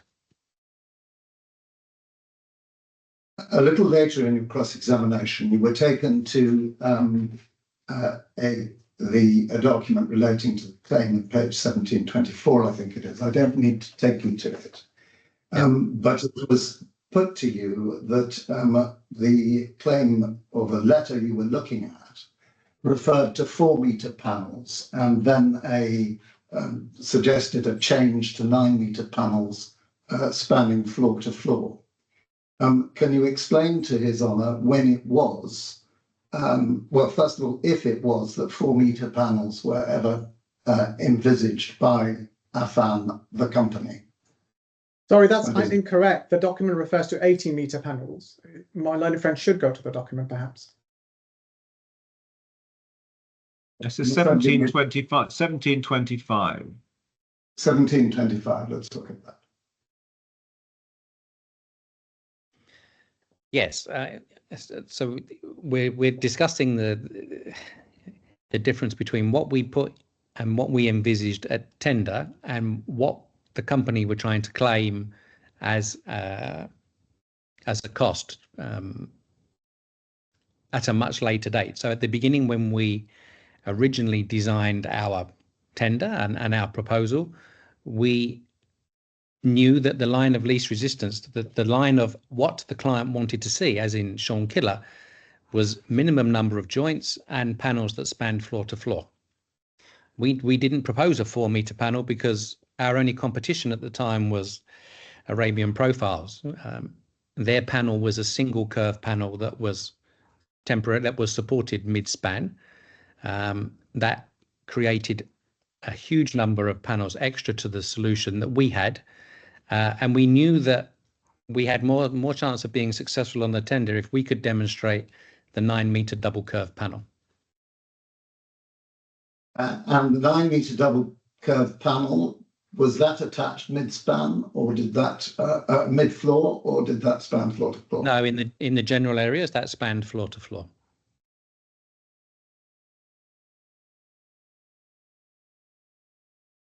You were asked about the tender and whether the tender mentioned spanning floor to floor, and you said in so many words it may not have done, but there was reference in the tender. Would you look, please, at page 916 and 917 of the technical proposals? Yes, that was the model that we marked up to demonstrate where we thought the panel lines would or could possibly be. Yeah. And did those represent, what did those lines represent, those panel lines? And more or less the floor levels, the slab levels. Going back to 916, can you tell His Honour who completed the sentence above the top drawing, the top image? No, this was my document. And did you write that? Yes. And have you any comment on whether it's true or not? This was how we saw the panels at tender stage. What is interesting is that, as I said before, where we had the most repetition in the green and the pink and the purple, As much as you could foresee, those were the panels that went slab to slab. Those were the panels that were double curved. Where we didn't have a full solution is the dark blue panels, which you see on both models, which was the roof. We didn't know how that was going to go together, and the panels at the bottom. So yes, this was at tender stage how we thought the building might be split up. And the statement above, we've completed a CATIA model of the panels, see below with proposed panelization. Whose statement was that? He's answered that question already. Yeah, that was my statement in the tender. That was our initial attempt at a surface model. Yeah. Would you go down to 918, please? Pausing there. Does that drawing at the top give you any indication as to how the panels were to fit to the diagrid? Yes, the turquoise blue is where the panel would be supported. And explain that. Well, that's the 9-meter panel that would span floor to floor. There would be a bracket connection in both corners of the panel. So there would be 4 brackets, and those brackets would be fixed back to the diagrid at the floor slab. This model was created to try to engineer how the chassis of the panel would be strong enough to support that. Would you go to 938, please?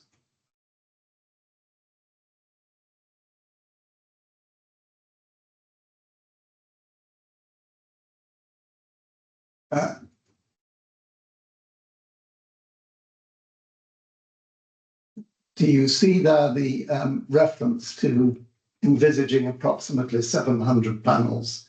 Your Honour, this is certainly not arising from my cross-examination. I've been quite patient. I agree. Lord Marks, there was no cross-examination about the number of panels.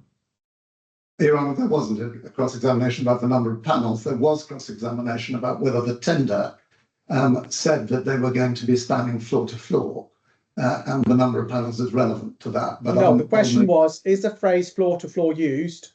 And he said no. This does not arise from my cross-examination.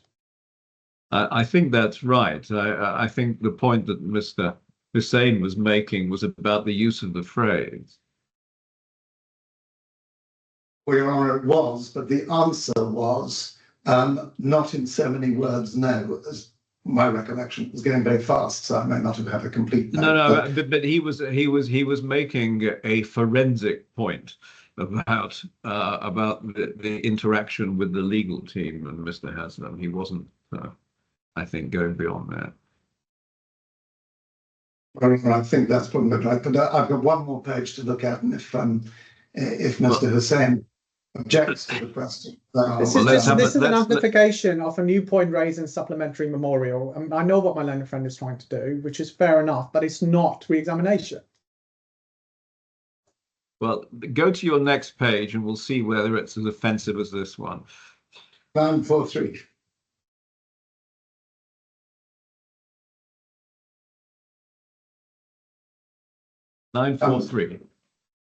Do you see the image at the bottom?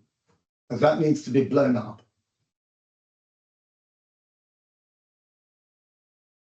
And between the second full level down, we see it. Is that a panel?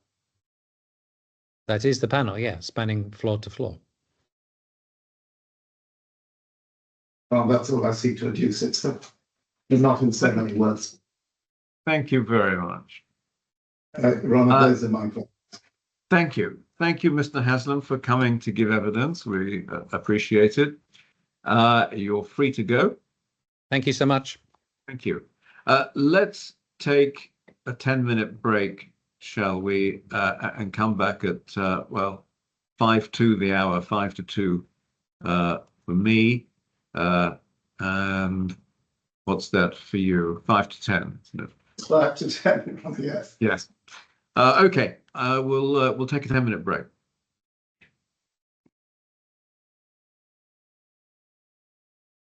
You ready to resume?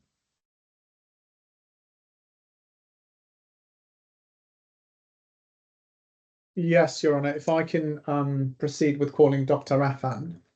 Thank you. I think Horizons are just going to bring him on.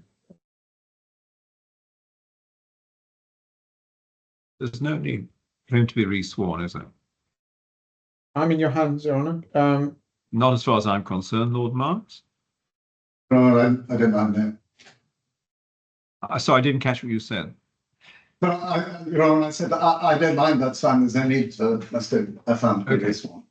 Thank you. I'm just going to invite Horizons to make sure that his Dr. Affan's camera is switched on. I think I'm switched on and I can see myself. If he's, I don't know if you see me on door or not. Yes, we see you now, Dr. Affan. Good afternoon. Good afternoon. You're still under oath from the last occasion. I am. I think Mr. Hussain may have some questions for you before Lord Marks cross-examine.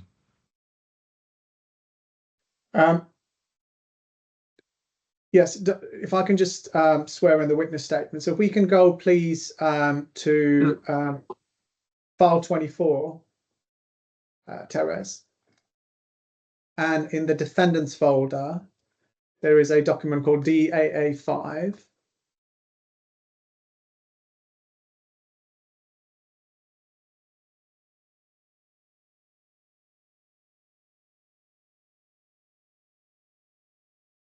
Do you recognise this document, Dr. Affan, as your fifth witness statement? I do. And if we go to page 3 of that document, is that your signature, Dr. Affan? It is.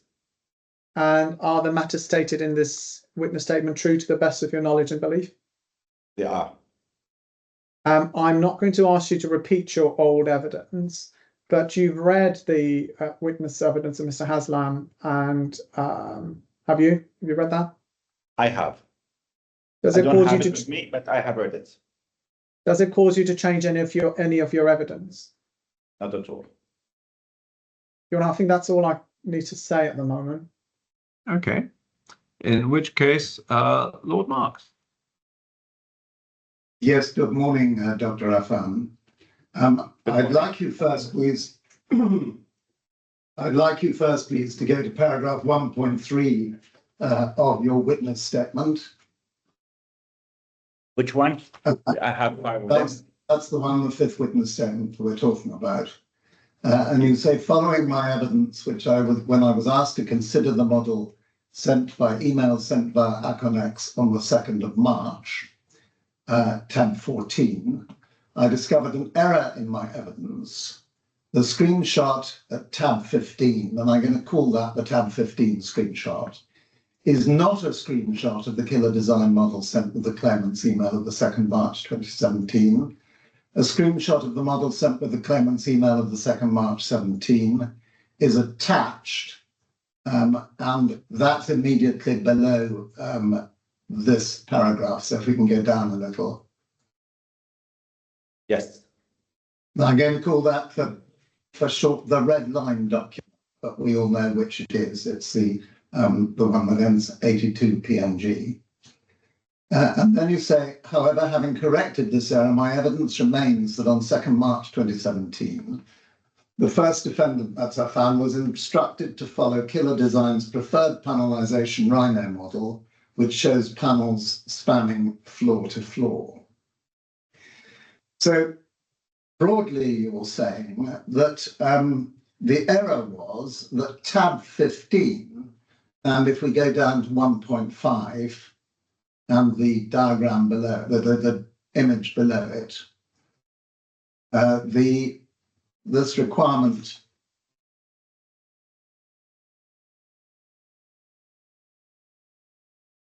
and instruction was repeated in the killer design model created on 6 March 2017. That's the 6th March. Tab 15, I'm going to call that the tab 15 model, which shows the same panelization with panels spanning floor to floor. And so the error that you're talking about is that tab 15 turns out not to have been attached to any email on the 2nd of March at all, just as I was submitting to His Honour on the 28th of October. Could you repeat, which is tab 15? This one here or the previous one? Tab 15 is the one below 1.5. That is attached to the email. The bottom one. The bottom one was not attached on that email. We received it 3 days later. Well, let's do a little bit of mathematics at the moment. First of all, this is tab 15. So this is tab 15. This is tab 15. And okay, you tab didn't 15. Yeah, go ahead. You didn't receive it on the 2nd of March. You now say you received it on the 6th of March. Correct. Now, and all you received on the 2nd of March was the one above, which I've called the red line document, for the obvious reason that it's got red lines spanning across it. Correct. You will remember that your case was opened on the basis that tab 15 was sent on the 2nd of March, because you were there when Mr. Hussain opened the case and introduced this document at tab 15 of his opening bundle. And then you clearly identified it as the instruction that you were given on the 2nd of March. Would you look, please, at your evidence on the 24th of October transcript?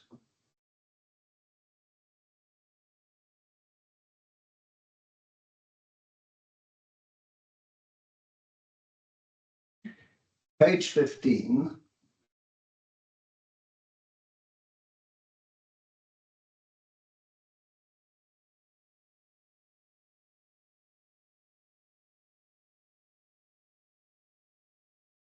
Lines 10 to 14. Okay. Okay, so I asked you, so what do you say was the basis for the model produced on the 7th of March? The two models with two options. Where did the information on which you based that model come from? And your answer was architect on 2nd of March. I said it 100 times. Justice Black said yes, and I then asked IC, said that much you accept. Anyway, moving on from that, the first model on the 7th of March, have you had an opportunity to go through the modifications? And you say there are many modifications. And if we can go to the 25th of October, please.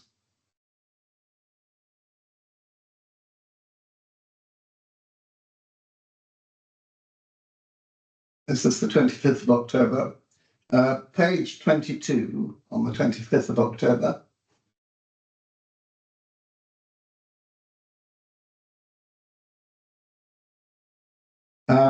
I'd like you to read to yourself, please, lines 7 to 23, line 7 to the end of the page, and then go down to 23, please, line 9.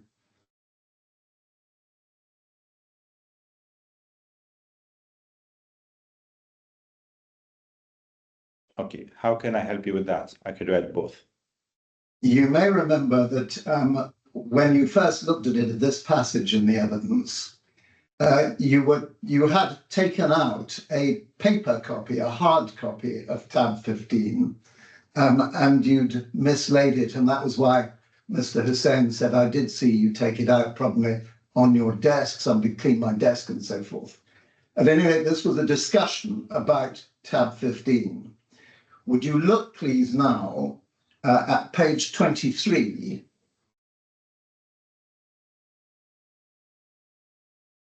lines 1 to 4, and Mr. Hussain asked you, this is in re-examination, so this is do you recognize this as the model that was in that email? It's a screenshot of that model. And your answer was, yes, we just checked it. Yes. And I checked it again, and that's why I corrected myself. You then set that's out. Why I had with the statement to correct myself to make sure everything is correct. And you then set out a number of modifications and differences between that and the tender model. Can you explain, when you said to Mr. Hussain, I just checked it, we just checked it, how had you checked it? We checked actually the date. We knew that none of these documents were produced by Affan.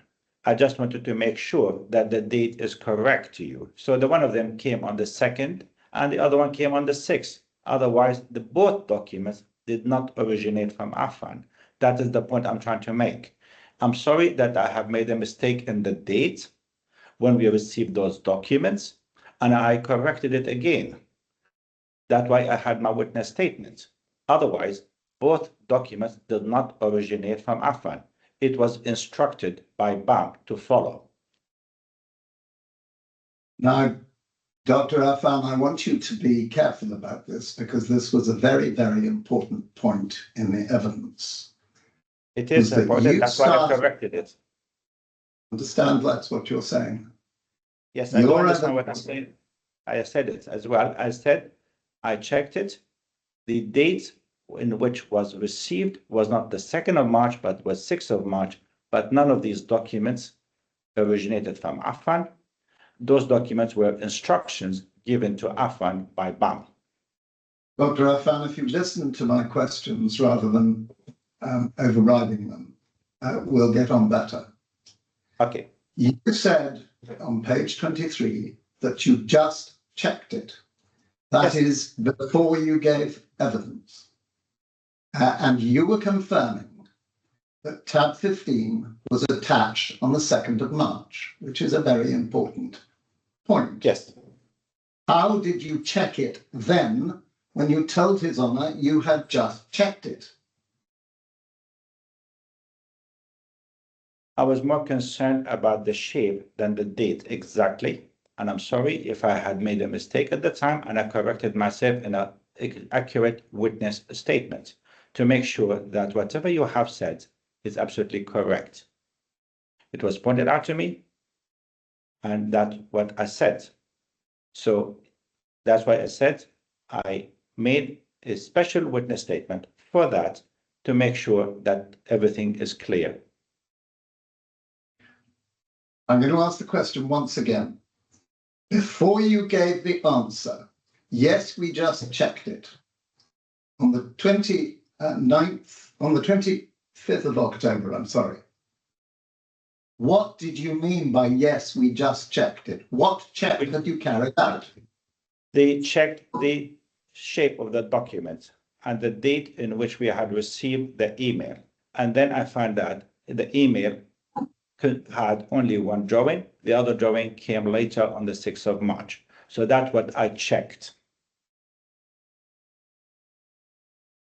I'll say that what was sent on the 2nd of March was the red line document, which is referred to at paragraph 1.3 and is in the picture at the top of page 2 of your statement. Can you look at the page 2 of your statement? This is the one, yes, that's the one. It came on the 2nd and the other one came 3 days later.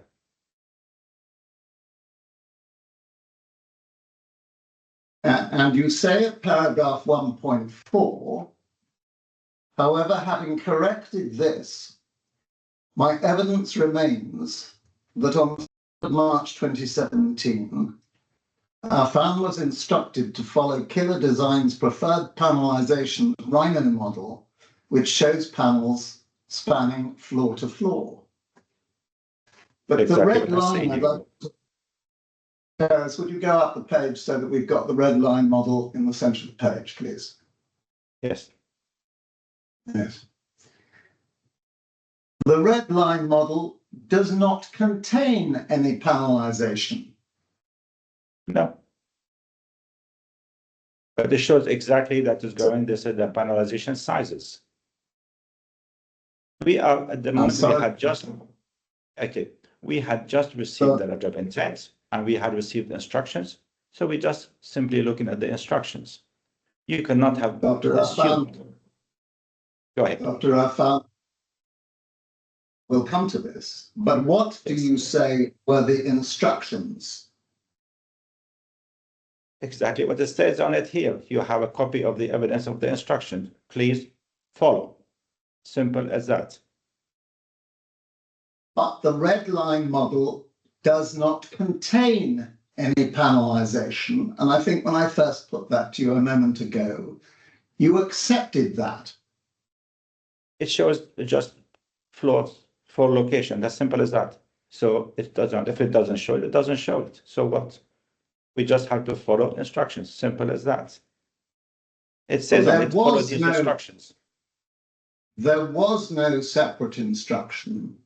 All you're now saying is that this red line model appeared with the email of the 2nd of March. Correct. So what instruction are you talking about? Said, read the email which was sent on the 2nd of March. Proceed with action. Simple as that. That's what we understood it. It said on it very clearly on the 2nd of March instruction that we had received. If you read it carefully, it said proceed with here. Until that date, I had received a totally different shape of the letter of intent. That is contradict totally what's in the letter of intent. So in other words, I did not have any choice in how to choose whatever analyzation I need as stipulated in the letter of intent. You have to follow that. That's what I understood. This red line document first contained no panelization. What it does contain is the massing. Correct? It contains divisions. It contains the massing. What do you mean by massing? I don't understand Massing. what you do. The massing is a technical term that Kinderland uses and has used to show that it shows the shape of the torus and how it's constructed. I'm sorry, I don't know this term, but if that's what it is, that's what it is. It shows you nothing. It shows you nothing about the panelization. It does show you the calligraphy. It shows, okay, what did they have then the red lines for? The red lines are merely a series of horizontal planes that more or less follow the floor slabs. Exactly what I said, that's what I understood it. But if you go down, please, to or up to tab 15, down to tab 15, I'm sorry. Yeah. You'll see that the lines there, the horizontal lines that are shown on tab 15, are not exactly straight or horizontal. Look, please, at the 3rd line down. Repeat that again. Look at the 3rd line down, 3rd horizontal plane. Yeah. That is not a straightforward horizontal line. It is. You just have to be an engineer to understand it. It is a horizontal line. And the red line showing the planes does not tell you anything about the panelization apart from the planes. No. And if you look at the panelization shown on tab 15, where there are vertical lines, there are many vertical lines that are not straight verticals. You have an optical illusion, and that's what it is. Please, if you're an architect yourself, you will see that, detect that as an optical illusion. It is horizontal line. So, no, I'm talking now about the vertical lines. Yes. The vertical lines are a necessary part of the panelization, they're not? They are almost the panelization that were instructed to follow by Killer, the issue by Killer, and it is horizontal line. Yeah. If you look at the 3D model, you will see that it is a horizontal line. It's just an optical illusion when you put it on the 2D drawing. Dr. Affan, we've moved on to horizontal lines, now to the vertical lines. The vertical lines are also vertical lines, depends on the torus you take. I'm asking you now Yes. to look at the middle floors to the left of the hole in the torus. You can see that they're not all straightforward vertical lines. As I told you, it's an optical illusion. When you project a vertical line on a spherical surface, that is the image you get. If you do that yourself, unless you are watching it exactly in the center, anything else it looks here. If you look at the Earth is round, and it is the latitudes as well as the longitudes are straight lines. But when you look at the Earth, it looks like bent. That's what you get in here. And the width. I'd like you just to concentrate, please. Move to the central. I know what I'm doing. Central two floors. Move to the central two floors, please. And 3 panels to the left of the hole. Yes. Perhaps somebody can put a cursor on that. This is actually a vertical line. There if is you go a to the side and check it. There is a difference. You were in Dubai and you went to the museum and you saw it. It is a vertical line. Mr. Affan, I'm going to ask you to concentrate, please, on those 2 panels, which are the third panel. Go to the central to me, I'll be very happy. Tell me which panel you're talking about. Terence, have you got? Can you move the cursor when I speak? So move to the central, the big hole in the torus. Now go to the left. Cursor's not working. And do you see the 4th panel to the left? Which appears, anyway, you may tell me it's an optical illusion, to be much broader in the 2 middle panels than the other panels, to left and right of it. So what? That's the Are panel you we going got. to tell? Are you going to tell us that's an optical illusion, or is it broader? Partly yes, but it really did not matter to us. We received instructions to follow a panelization, which was different from the letter of intent we had received that we choose. So we will not have a choice. We were told to follow these.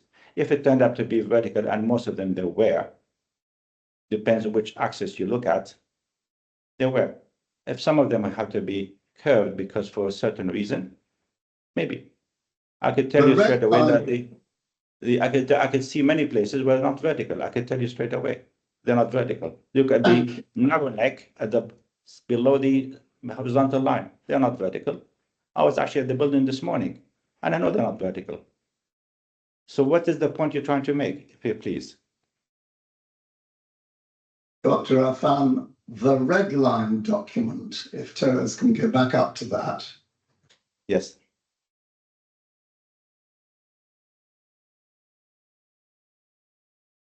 Contains only 4 vertical lines, which show us perfectly vertical optical illusion or not. And those are the ones to the immediate left of the hole in the torus. The rest of that document shows no panelization at all and no vertical lines at all. I did not say that it showed the panelization. I said to you, we received this one here to follow these instructions in a horizontal manner. In other words, we did not have a choice to choose the panels or the sizes as stipulated in the letter of intent. Secondly, the second one, it came later. They might have told me make circles, but still an instruction, which we did not have a choice in choosing. And as Ms. Kinderland points out, paragraph 2.3.2.1 of her third report. So I'd like you now, please, to go to EB 24, the post-hearing memorials claimant.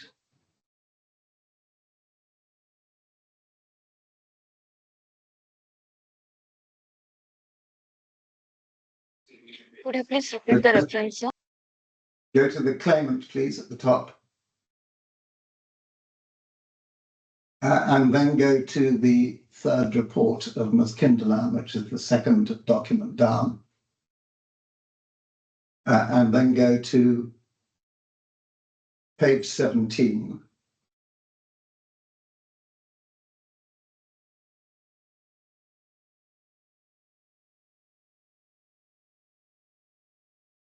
And at paragraph 2.3.2.1,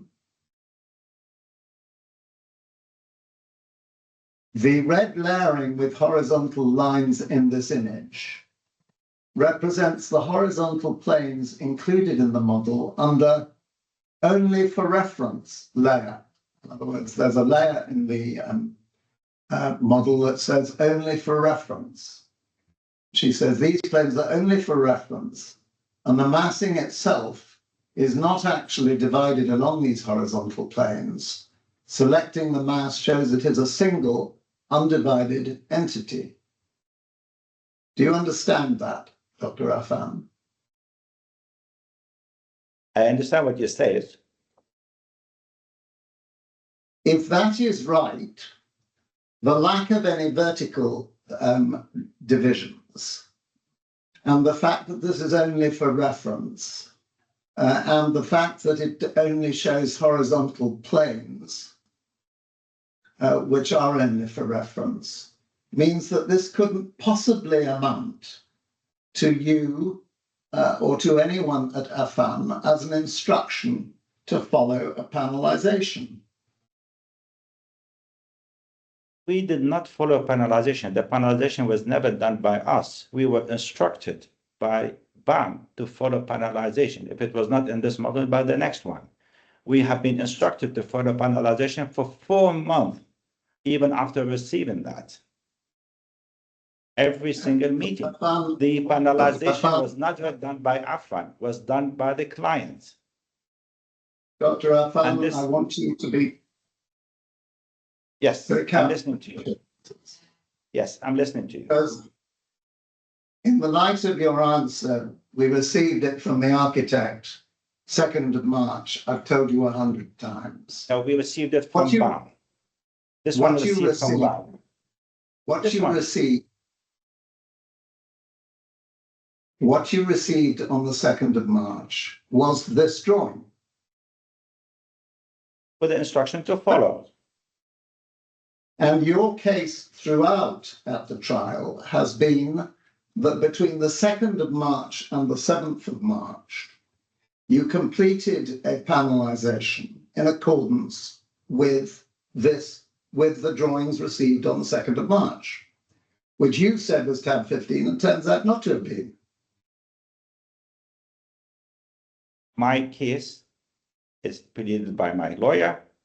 What I say to you is that we have received a letter of intent in which we had a chance to develop our own timing, and then we were instructed to follow a different divisions, which is not what we had offered.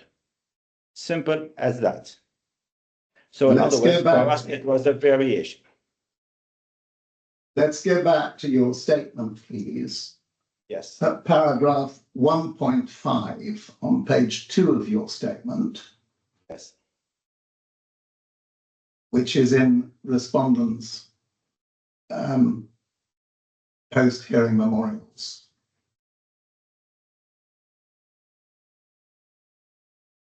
Yes. You say that this requirement and instruction was repeated. That is, the red line document was repeated. The requirement and instruction we don't accept is that in the killer design model created on 6th of March, tab 15, which shows the same panelization with panels spanning floor to floor.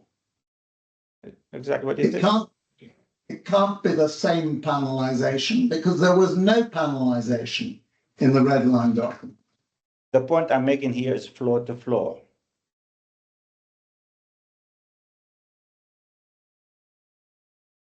And your case is that having received the instruction from BAM to follow the red line image of the 2nd of March, you got down to designing Model 1, and we know Model 1 was delivered by Affan to BAM on the 7th of March. We had model number 7 based on this one here. We received on the 6th of March from Killer. Affan did not, and I stated clearly, have any choice in the panelization. The panelization were instructed to us, as normally is. We are a subcontractor. We are not here to tell the client how his building looks like. Dr. Affan, sorry, I have a question. Yes. Maybe a very naive one. So let's assume whether it was the 2nd of March or the 6th of March, you received a panelization that was different from the one in your tender. Why Correct. didn't you object to it? We are here to instruct it to do it. That's what it is. No, but what you're saying is that there was a change, a variation. Yes. So why didn't you say, thank you for your instruction, but this is not what we tendered for? We did not come to that point. We were assumed that they wanted to do it this way here. I'm sorry to say that, but we never really occurred to us. We just followed the instruction that is followed. But it must have occurred to you that this was not what you tendered for. Yes, it did. Well, surely the reaction of anybody who's given an instruction to do something which is different from what they thought they were agreeing to would say, this isn't what I agreed to. I did not do that, that's for sure. I just followed the instructions were given to us. Simple as that, no more than that. Thank you. Thank you. I'd like you now to look, please, at paragraph 1.6 in your statement. You say, as explained in the defendant's supplementary memorial, this requirement and instruction is repeated multiple times in meetings and presentations, which are recorded in writing as a joint minute. First of all, I'd like you to explain to His Honour what you meant by the requirement and instruction. The client wanted to change he has an panelization in his mind. He designed it himself. So we were instructed to follow panelization. And the 13th of March, they came up even with 4 different versions. And they were sitting down with us. And we spent the time, if you look at the report of BAM, everything was recorded. From the 2nd of March, when we received the letter of intent, until the end of June of the same year, 4 months later, until they have satisfied themselves that this is the shape of the panels that they like to see. So in other words, this is the requirement of the client and instructions from BAM. Every single time we receive an instruction, we'll modify the model. Dr. Affan, you're a highly intelligent man and a highly intelligent engineer and scientist. You know that for the evidence in this case, the 7th of March is a very important date, because it's on that date that you sent Model 1 to BAM. Based on the one we received on the 6th of March. I think you accept that you couldn't possibly have created a new model between the 6th and the 7th of March. But I agree. I just took the here and copied it and sent it to them as a discussion for the meeting. What you said is correct. The problem I did not create it. The problem is, of course, that if you received on the 2nd of March only the red line document, which doesn't tell you anything about the panelization, you might have had time in 5 days, though that's not accepted, between the 2nd and the 7th to produce Model 1. No, it's not possible. But you couldn't possibly produce it in 1 day between the 6th I did not even produce it in 3 days. I think you misunderstood. Let me continue. You produce a model. It took us almost 1 full year to produce a model. It is not something that's done in 1 day. So these models had created by the architect who had been working on the project for 3 years prior we started, and tell us to follow it. So we import files from Rhino, which is the architect, and we put it on here for discussion and for our further development. And the development took place over a period of 4 months. So we do not create it. We did not create the panelization, just full stop. The point I'm putting to you is that Model 1 went on the 7th of March, and the first indication, according to the evidence now, that you had of the panelization is the 6th of March with tab 15, because the 2nd of March, there was no panelization. Do you understand the point I'm putting to you? Not really. I think you're making something out of nothing. We had received panelization of several from the architect. We put in our letterhead for further discussion, and this is our instructions to produce a model. Not that in 2 days, not in 1 day, not even 4 days, we have never produced the panelization. Affan did not do the panelization. The panelization was instructed by the BAM from the client. It came from the client and was instructed to us by BAM. That is the point. You sent Model 1 to BAM on the 7th of March. You accept what model is it? What model is it? May I ask you what is it? What is here? It's just lines, nothing. I received it, copied it on letterhead, and sent it here for further discussion. Simple as that. We were discussing it for 4 months. We did not create it on 1 day. It's not possible even. So what do you say the requirement and instruction was that you received on the 6th of March? Correct.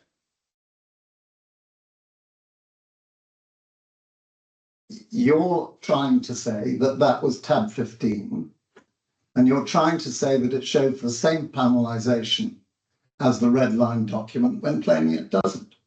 It did not contradict it. Let's put it this way here. And your evidence has been that the 2nd of March was the instruction from the architect, and you've said it 100 times. No.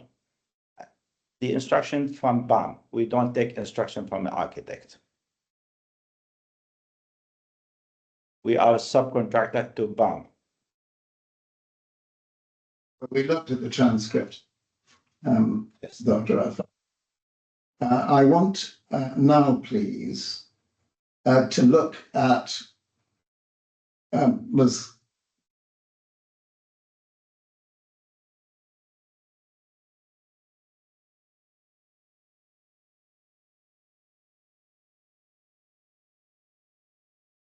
was Kinderland's report at the post-hearing memorial for the claimant,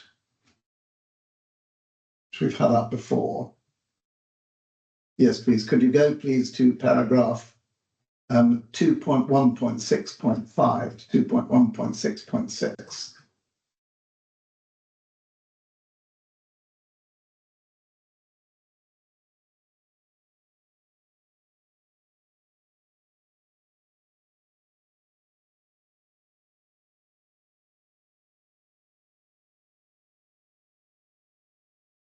Really forgive me because there's a little bit.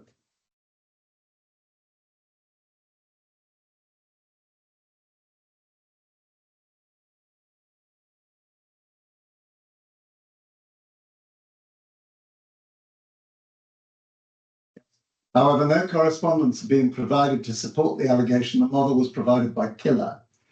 According to the documents attached to the defendant's email to the court, the claimant dated 29th October, this Rhino model was found in a folder labeled Colte on Affan's system. So it was not as part of the 2.1.6.5 I'm reading from.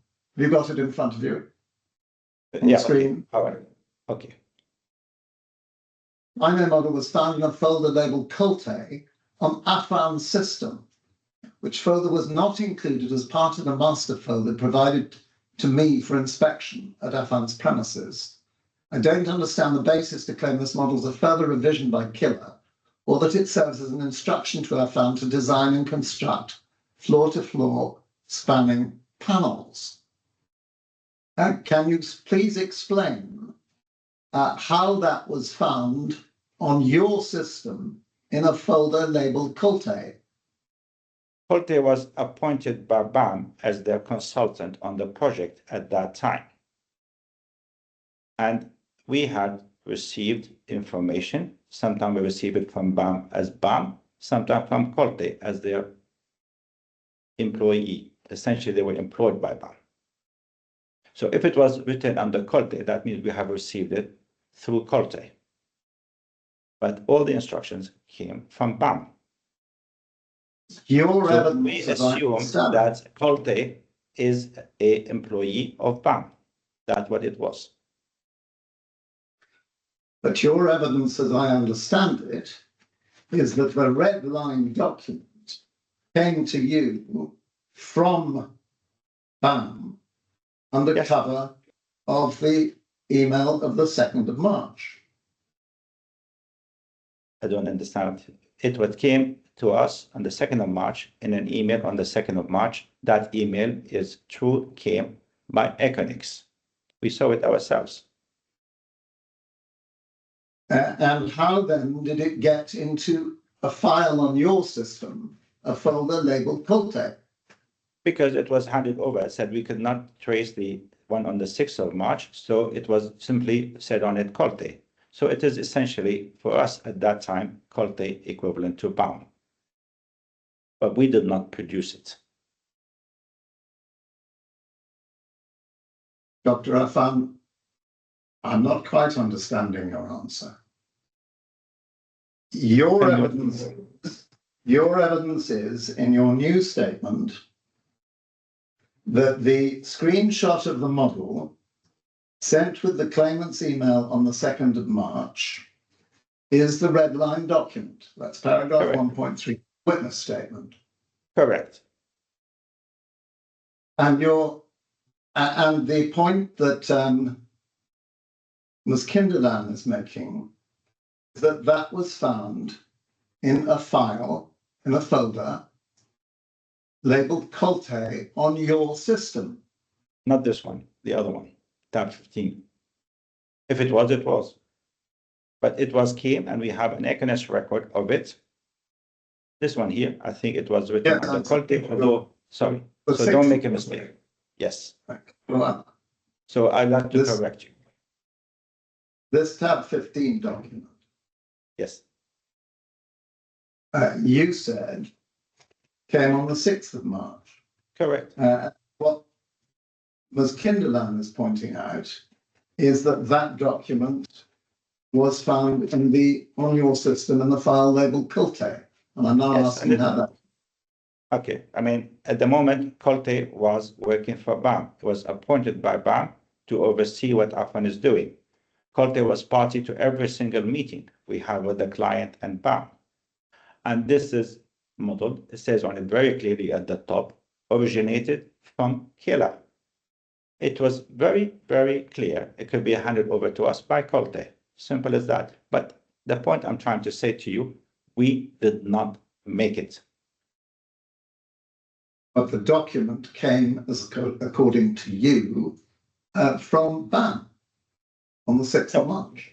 I said I corrected myself. 6th of March. 6th of March, I said we have received it, and it was for us, it's a document received from BAM. For us, Colte and BAM were the same person, essentially. Okay. We'll go on, please, to look at... Before you do, you said, Dr. Affan, that you corrected yourself. But I took a note before, but it hasn't, I think, appeared on the transcript unless I missed it. You said that actually it was pointed out to you by someone else that you've made a mistake. Is that not correct? Yes, by my secretary, actually. Said that this was he received and this one is somebody else. So we were actually checking the files. And that was after you'd given evidence, was it? Yes, I did. Yes. Okay. Thank you. I'd like you to look, please, at the post-hearing memorials in file 24. The claimant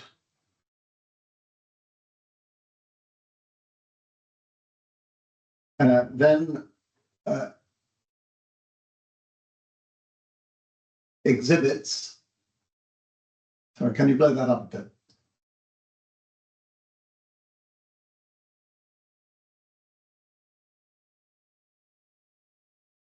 Which folder you're referring to, sir? I'm asking for the claimant's memorial, claimant's memorials. And then it should say exhibits. I think you need to go to the memorial first. Click on that document, claimants. Click on claimants. Click on memorial, responsive memorial. Third file up. Now go to exhibits. Now go to exhibit 1, please.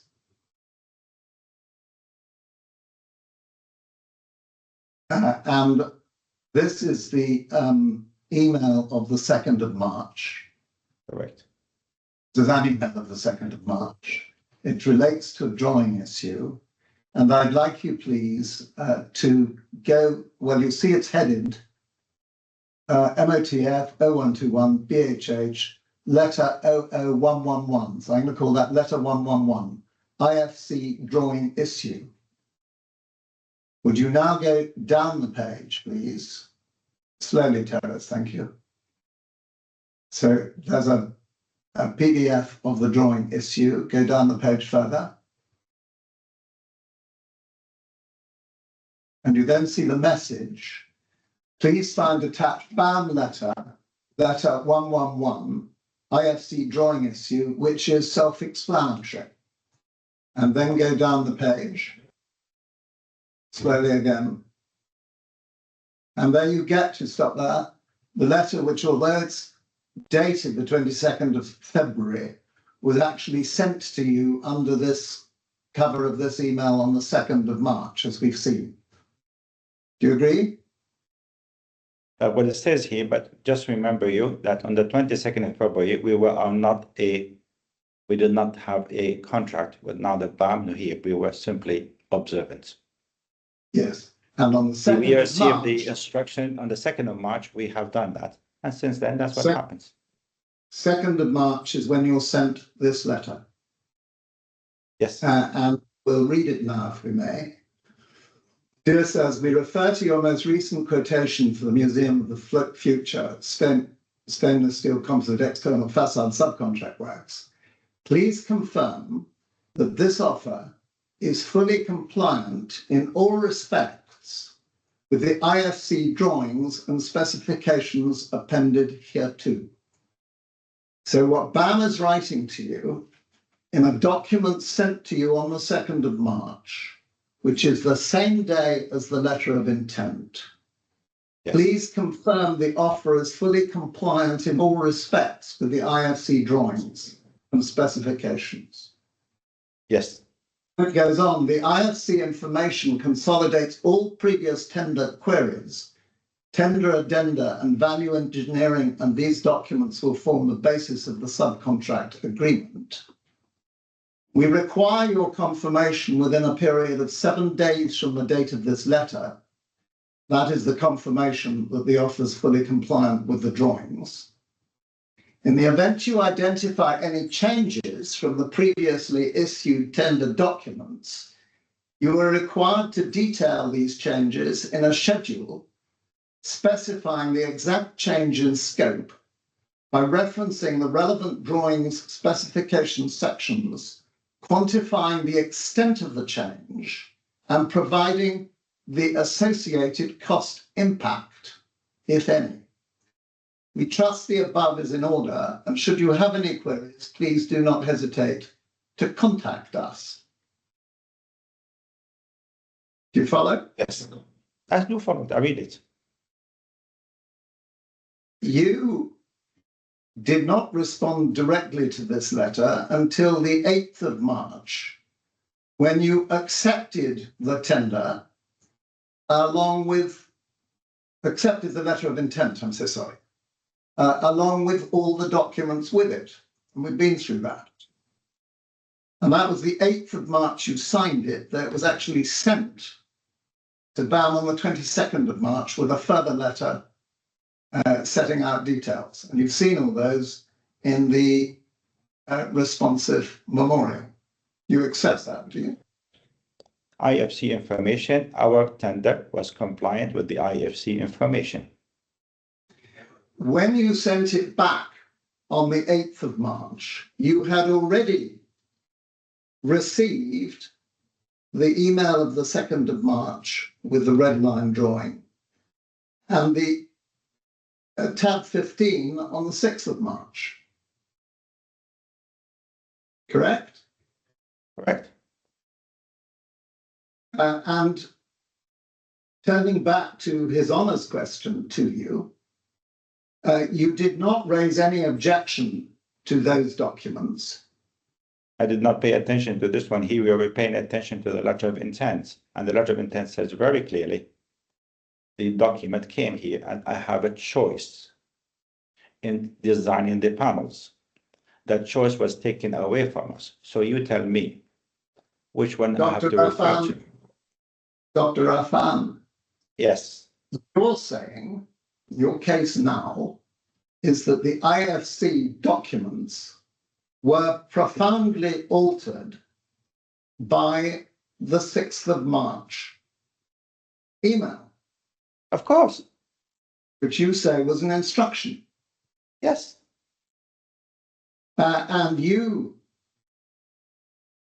had received this letter on the 2nd of March, asking you to identify any changes from the previously issued tender documents, which you were required to detail. It was different, and we referred to the letter of intent. We did not refer to any further instructions. But the letter of intent said very clear. You accepted the letter of intent, did you not? With its reference based on the specifications and the IFC specification, and that is not in the IFC specification. Please read it clearly again. IFC specification says very clearly the contractor has the right to choose his own panelization. And all the IFC drawings. Yes. IFC drawings, you should have been able to take an objection and say it's not what we tendered for. I did not do that. And you did accept that the IFC drawings, as they were included in the letter of intent, were to be the governing drawings when you sent back the acceptance on the 22nd of March, which you signed on the 8th of March.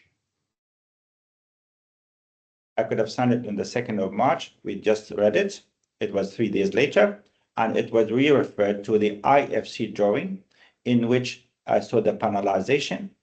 I saw exactly what we did, and we looked at our offer. And if you look at the letter of intent, is based on our offer and the IFC drawing.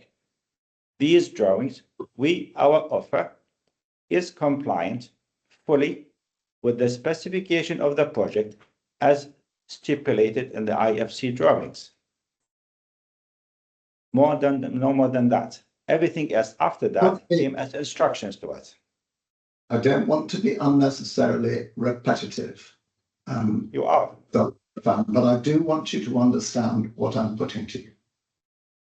Your case is that the IFC drawings and the specifications that gave you the choice were completely changed by the email of the 2nd of March, repeated, you say, on the 6th of March.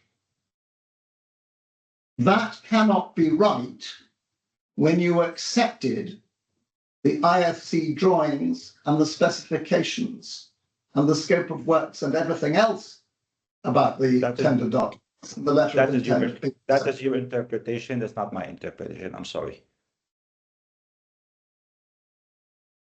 So what is it about my interpretation that you dispute? That you are trying to say that simply I had accepted everything as everything else changes from the IFC and would just have to comply at my own cost. That was not the case. We had made our tender based on 9 meter by 2.2 meter, doubly curved, IFC drawing, which was sent to us with the specification, the quality of the stainless steel, and many things as well in it. We comply with it. Then we received instructions otherwise to the IFC. These instructions are not called IFC, they're called instructions. And we will continue to receive these instructions for a period of 2 years thereafter. So the IFC drawing is one instructions. That is what we based our tender to, and as we accepted the IFC drawing. And we had also our offer. Everything else follows that is in instructions to follow. These instructions, some of them they have extra cost, some of them they don't.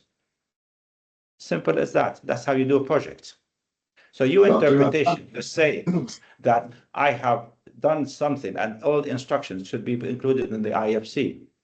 I did not even sign the contract until a year later. So it doesn't mean that all of this included in the contract. Please do not misinterpret the IFC and the letter of intent. Dr. Affan, I'm not going to ask you about the acceptance of the contract because we went through that in your cross-examination and His Honour has your answers on that. Yes. I am asking you about the new material in the memorials, of which this letter is one. And this letter sets the context for the emails of the 2nd of March, because there were 17 transmittals on the 17th of March. No, it does, no, it does not. It does not. But the date is very important because this is the 2nd of March and you accepted on the 8th of March, having received the 6th of March email, according to you, and having sent the model 1 to BAM on the 7th of March. And you signed this on the 8th of March and sent it off, the acceptance on the 8th of March, and sent it off on the 22nd. The dates are very important, Dr. Affan, and I'd like you to address them. You, so maybe for you, I studied the 2nd of March IFC drawing and the letter of intent based. Everything else that follow from that date of receipt for me is called instructions, is not part of the IFC drawing nor the letter of intent. It just so happened that I had received it the same day or 2 days later does not change the fact that our tender and letter of intent is based on the IFC drawing. These are not part of the IFC drawing, they are instructions. If they were part of the IFC drawing, they could have put them in the IFC, but they were not. I'm sorry to say that to you, maybe it doesn't accept you, but if they were part of the IFC, why didn't they put them in the IFC? Why they came as separate instructions then? They were not. Dr. Affan, we'll move on. I think I've asked you enough on that point. I'd like you please to go to the last paragraph of your statement, paragraph 1.7.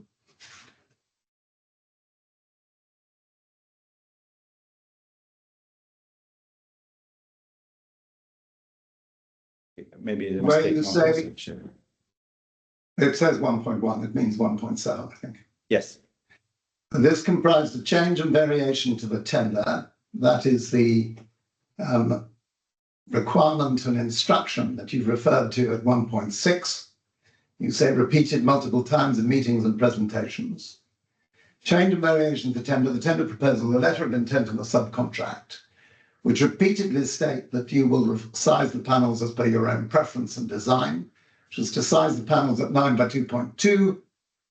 D1 was not permitted to do so and was instructed to follow a preferred panelization scheme. can you explain, please, that where you set out your preference for the panelization scheme? At the time, I did not have a choice to make a preference. I had tendered 9 meter by 2.2 meter simply because it suited our production capacity at the time and the equipment that we have in our here. We would have sat down here, would take us maybe 1 year, but it's not normal that, but we were instructed by the architect because he did not allow us to do it. Otherwise, we would have followed what is suitable for us, maybe cheaper as well. Why should I go ahead and do something expensive when I could do it cheaper and still compliant with the letter of intent? Simple. Well, we'll come to that in a moment in relation to Mr. Haslam's evidence, so in a little while. But your evidence, therefore, is that you never set out any preference at all. Is that right? No, I said, I'm able to do it. But at the time, we did not have a preference. We would not receive a contract at that time. We would do it. Whatever our preference, we had time to choose whatever best for us. We did not even given the chance to choose. You say you were not permitted to do so. No. Where anywhere do you find evidence that BAM or the architect or the design team or anyone else did not permit you to use your own preference for panelization? Because they instructed us to follow their panelization. That's what they said. Simple. Please follow this. So what choice did I have? Your only evidence for that is email of 2nd of March with the red line drawing, which I suggest was in the context of being asked to confirm compliance with the IFC documents. An email you say of the 6th of March with the tab 15 document, which said absolutely nothing. No, my evidence is for one full year after that. No, my evidence is based on 1 full year after that. They continuously wanted to change. It's not just one time.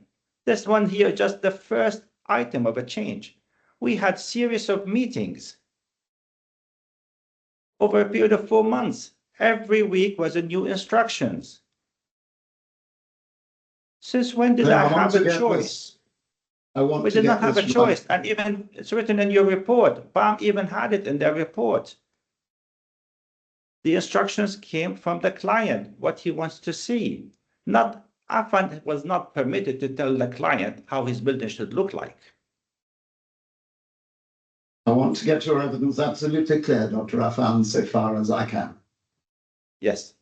Your evidence now is that the emails of the 2nd and 6th of March were only the beginning, and there was a process lasting 4 months about the panelization. Correct. It was documented by you.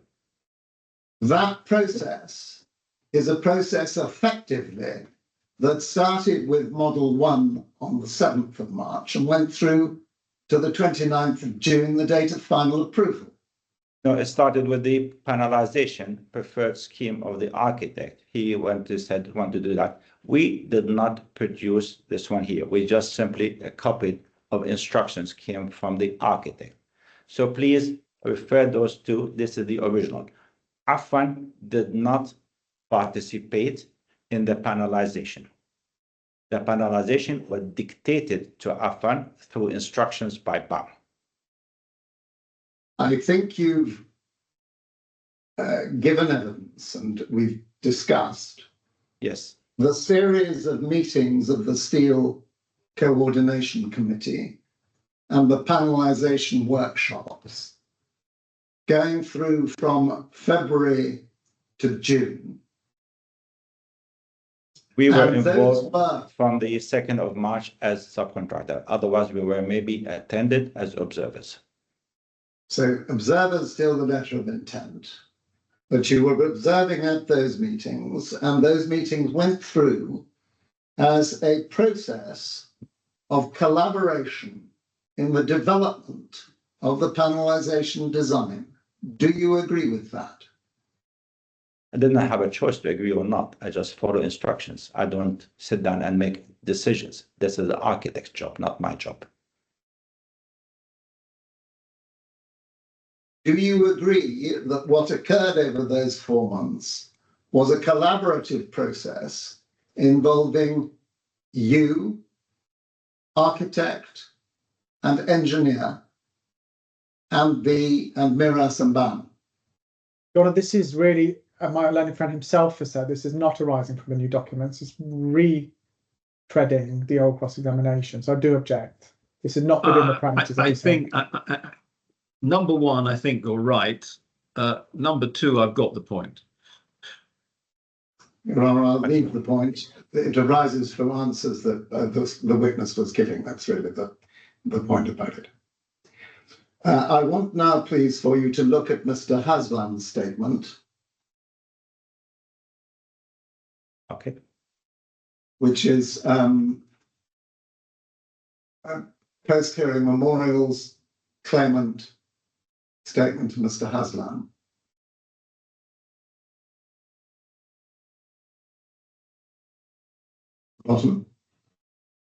Bottom document.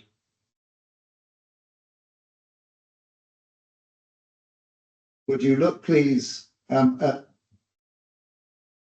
paragraph 16.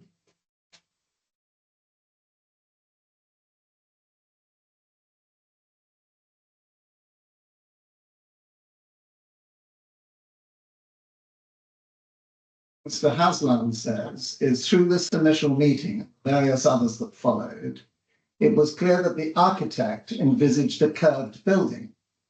The architect did not want a faceted building. In addition, the architect wanted, as part of the design of the facade, as few joints as possible. Do you accept that? The architect wanted that, but they sent a different letter of intent.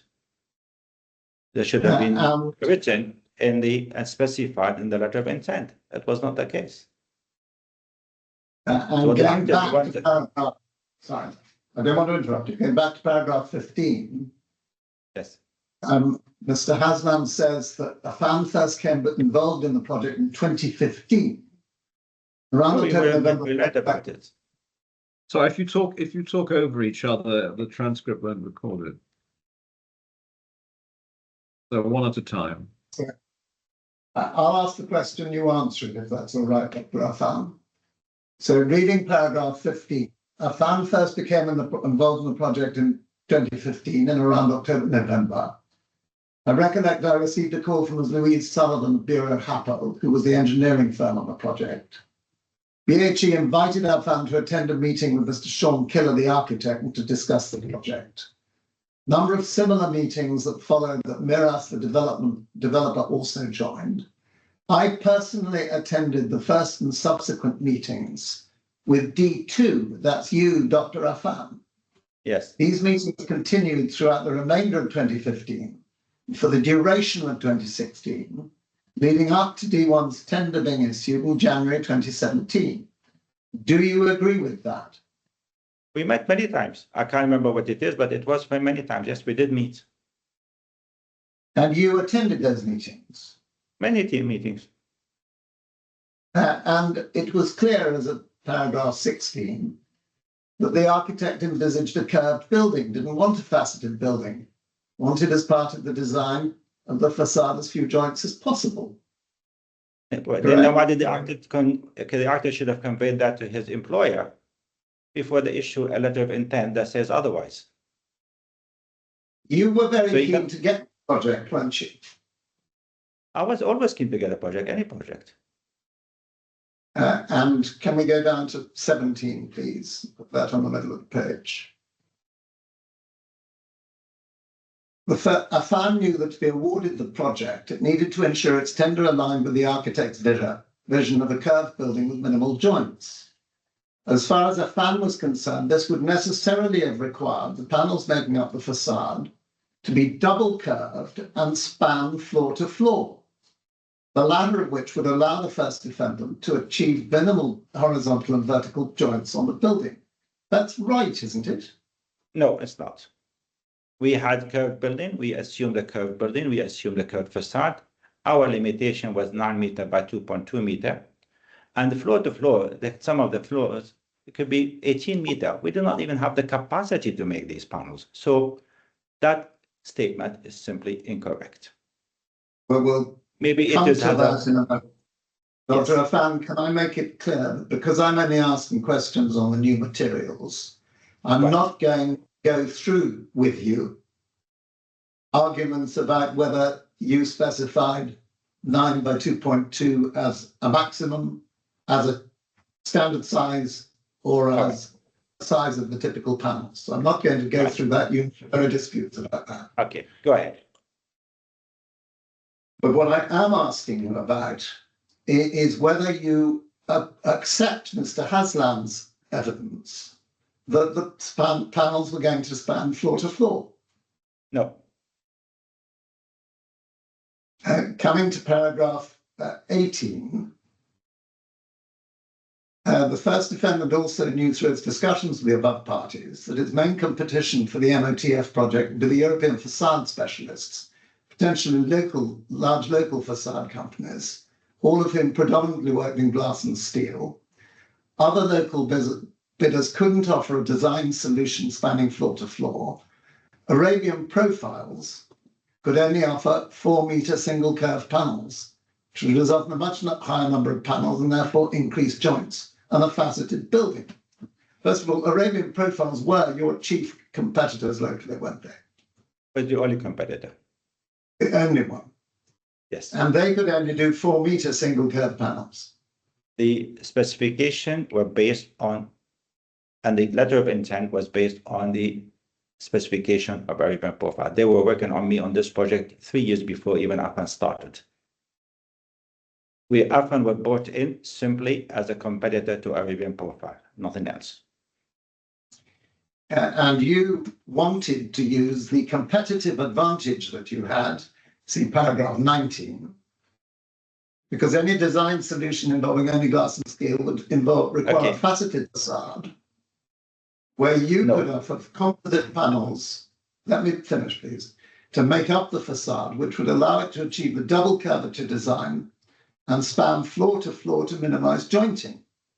No, that's not correct. Stating that a steel and glass facade brought significant challenges in addition to the solid panel areas and weren't given much credibility. What do you say is not correct about Mr. Haslam's evidence? First of all, Arabian Profile could make 9-meter panel, and they could make them double curved. And they actually did a panel before the tender. Mr. Paul Haslam even have a photograph of it. I don't know why he did not mention it. So he went to Arabian Profile, their yard, and he took a photograph of a panel 9-meter. After we made a panel before the tender of 9-meter, Arabian Profile copied us, and they were able to do it. That's for you just to claim that. I suggest to you that's wrong. No, that's not wrong. Actually, he has a copy of it. Anyway, he could have asked him for that. So an Arabian Profile, we're actually doing it at the moment. They can make them not 4-meter. They can make 7-meter, 8-meter, whatever they wanted. The cheapest way for them was to do the 4-meter or 4.5 meter, actually 6 square meter, just for information. And this is for many different reasons. But they could make it. Under no circumstances did we ever consider, okay, no, I'm not so sure, but we had an advantage over Arabian Profile. We were technically much more competent than they were. Arabian Profile is 10 times bigger than Affan, just for information. As a company, they have almost 2,000 employees, but they have outdated technology. The technology is, okay. No, they have literally about maybe we were 200 people and there were 2,000. That's exactly how big Arabian Profile is. It's a huge company. It's not a small company. Dr. Affan, I'm trying not to interrupt you, but I think you're getting a little repetitive. At paragraph 20, as a result from as early as 2015, it was Affan's strategy to win the work by tendering on the basis of a double curved composite panel that spanned floor to floor? Our tender is very clear, 9 meter by 2.2 meter. We could not do anything else. We never even attempted to say floor to floor. Never we ever actually mentioned it, and not even once. So that is a fictitious of your imagination or of that of Mr. Paul Haslam. But we have never tendered. Our tender was very clear, 9 meter by 2.2 meter. On the 7th floor, just for your information, it was only 6 meter panel. We could do it, no issues. But above 9 meter, we would have been difficulty in our setup at the time when we tendered. Lord Marks, we have been through this quite a lot. I know Mr. Haslam deals with it. I have to say I was quite surprised to see Mr. Haslam's witness statement, but it's been admitted. There it is. The point, I have it. I've seen what Mr. Haslam said. I know what Dr. Affan's case is. I'm not sure this cross-examination is assisting me greatly. Unless there's some killer point somewhere. I'll try and take it a little more quickly. You'll see in the next paragraph the point about the CATIA model. And CATIA was in use, according to Dr. Haslam, from 2015. Much earlier than that, not earlier. We did the project in CATIA in 2010. Well, but you Mr. Haslam was not even employed by Affan. You explained when you gave evidence on the 23rd of October and the 24th of October that the first CATIA model was on the 7th of March. Was not a CATIA model, was actually a copy of a Rhino model. CATIA model take ages to make. So please be careful when you mention the word CATIA. CATIA is Dr. Affan. Dr. Affan, look, you can no doubt feel that I'm getting slightly impatient here. Yes. Let's just answer the questions that are put to you. Okay. Was a CATIA what? Don't interrupt me when I'm asking a question. I'm sorry. Was a CATIA model started for this project in 2015? Yes or no? No. Okay. We can move on. Dr. Affan, Mr. Haslam, clear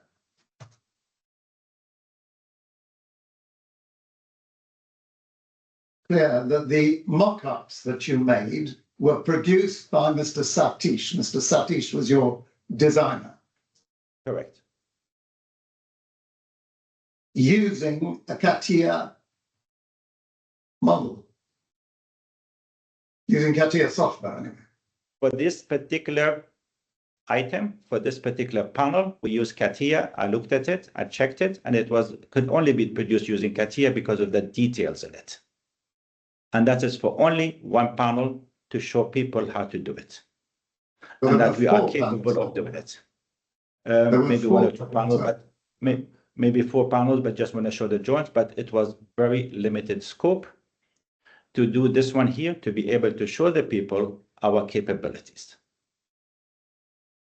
Let's just get this clear. There were 4 mock-ups made using CATIA in 2016. Yes. No, not all of them. I think only one of them was the detail. The other ones were simple. We don't need CATIA for that.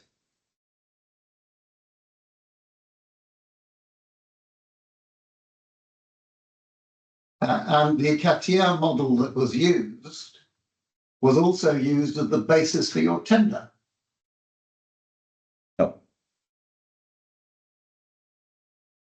And that's what Mr. Haslam said, and you said that that was a slip of the tongue. I would expect so. Well, which is it? Is Mr. Haslam right, or are you right? Was it made with the assistance of CATIA or not? I assure you it was not to my knowledge. I have not seen CATIA. Normally, if there was a CATIA, Mr. Haslam, just for your information, is a salesman. Mr. Haslam has no technical involvement in making the tender. So to say something which is he is not even involved in would be a slip of the tongue. Mr. Florian also gave his opinion, paragraph 2.2.1.4 of his report. I didn't turn it up. That the images at 916 and 917 were produced with CATIA. I was not actually available to say it here, but if you tell me which evidence he says, let me see it. Well, you can look at it, 2.2.1.4 of Mr. Florian's of the joint report.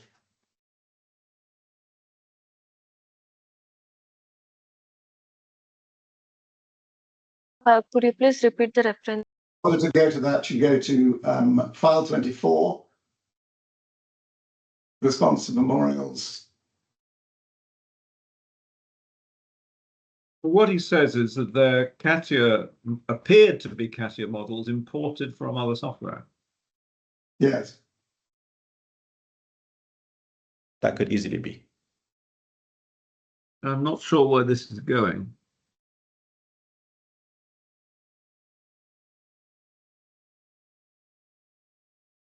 I'm going to move on to one further point on this part of the statement. Paragraph 26 of Mr. Haslam's statement. Sorry, Mr. Haslam's statement. Whilst by no means a fully a finished project and so forth, defendant was able to estimate the number of panels to be included in its tender based on the typical size of 9 by 2.2. That's to say that through the initial CATIA modeling, defendant Affan estimated at the time, most commonly occurring size panel would be approximately 9 by 2.2 in the most typical part of the building. And what Mr. Haslam also says is that you had the capacity to produce much larger panels. You've read that, haven't you? Yes. I think there are, as I said to you, Mr. Haslam is not a technical person. He is a salesman. He will not be involved in the CATIA model nor the modeling. The panels which we had produced prior to the Museum of the Future did not go inside the oven. And that's why he misunderstood it. There is no typical panel called 9 by 2.2 meter. In fact, if you look at your statement yourself, every single panel is different. So to say that in a statement like this is actually unhelpful for Mr. Haslam, and it shows that he doesn't even know what he's talking about. Go please to paragraph 28. The envisaged 15-meter length panel was not an issue for the first defendant to produce, because whilst it was aware through its modelling the double curvature would be complicated, having had worked on the facade for the Hub Zero project, Affan's factories and machines could manufacture and accommodate panels with a height of up to approximately 20 meters, albeit without curvature. Indeed, at the time of tender, we discussed internally the idea of moving to a new factory in Technopark, Dubai, with facilities capable of building the much larger panels to accommodate the BAM site program. Is he right about that? I disagree with him totally. Because for two reasons, as I told you, the oven itself has a capacity. The panels for the museum had to go to be cured inside of the oven because of the technology we use for them.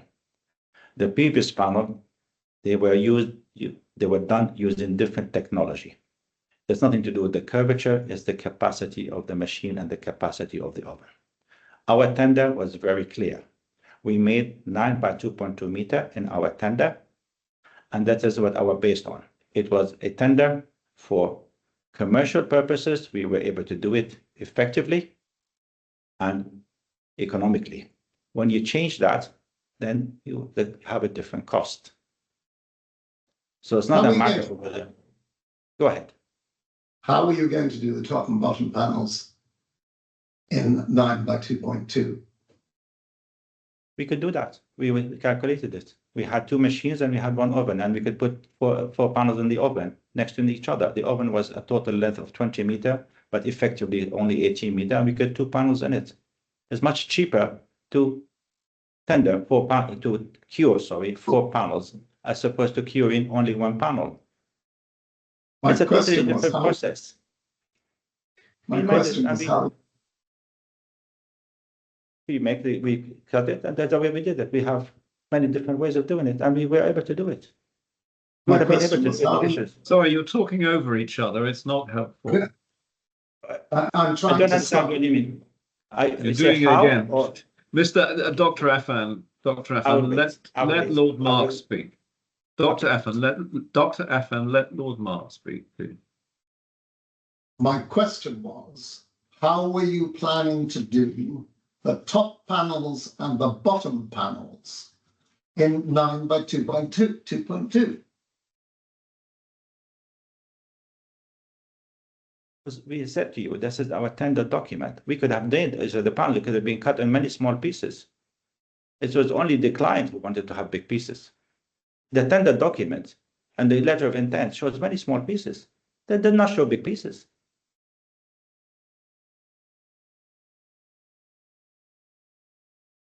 The tender document and the letter of intent. Tender document and the letter of intent had no specific panelization drawings, did they?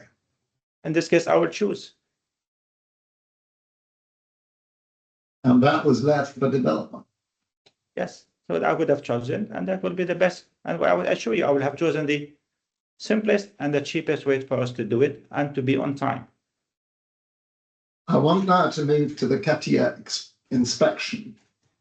You knew from Friday, the 25th of October, that BAM was going to seek an inspection of the CATIA model, did you not? I knew. On Friday, the 25th of October, the last day of the first week of the trial, I made it clear that I was going to seek an inspection of the CATIA model. We then pursued the application on the 28th and resolved it on the 29th, which was the next Monday and Tuesday. Do you remember that? Yes, I do. And on the 29th of October, in response to my application for the CATIA inspection, there was an important passage in the transcript which I would like you to look at, please. This is page 4 of the transcript of the 29th of October.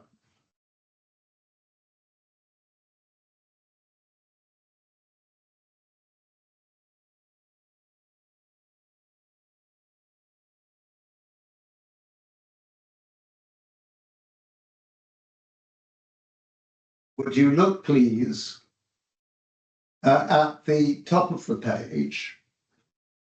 And I've seen the 2 documents that I was done before. Then Mr. Hussain says this. So, just to, if I can give you the handout as well, Your Honour. So, just going through the 3 items. So, the modelling is available. This is a CATIA modelling in the main computer at Affan, which is a separate offline computer. So it's not as simple as being able to move it.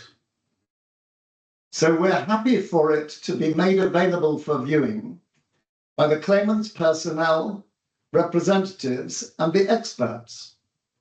Hopefully between DLA, who are my instructing solicitors, and Horizon, who are your solicitors, a date and time can be agreed, and we'll come back to you if there's any difficulties.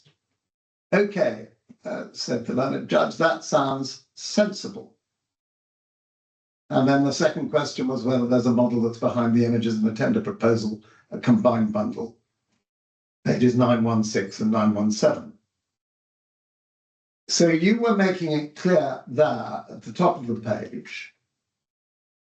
The first answer I read, please. Top lines of the page, Derez.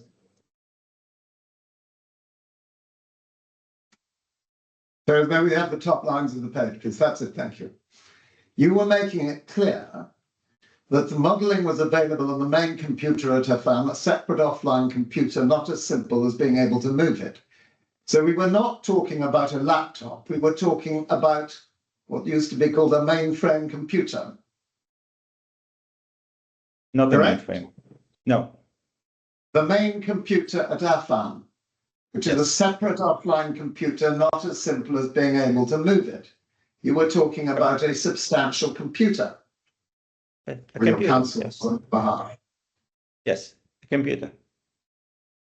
And you're saying that the modelling was available on that main computer. I don't understand what you mean by the main computer. We all have computers, and these computers, none of the computers at Affan are connected to the internet. We had a bad experience, and we switched off all the internet computers. Simple as I'm that. not now talking about whether you had it online or offline. It was said in this exchange by Mr. Hussain that it was offline. That I accept. Yes. That's okay. But not as simple as being able to move it suggests that it's an immovable computer. It is not possible to move, that's correct. The screen alone is bigger than your screen. Exactly. Yes.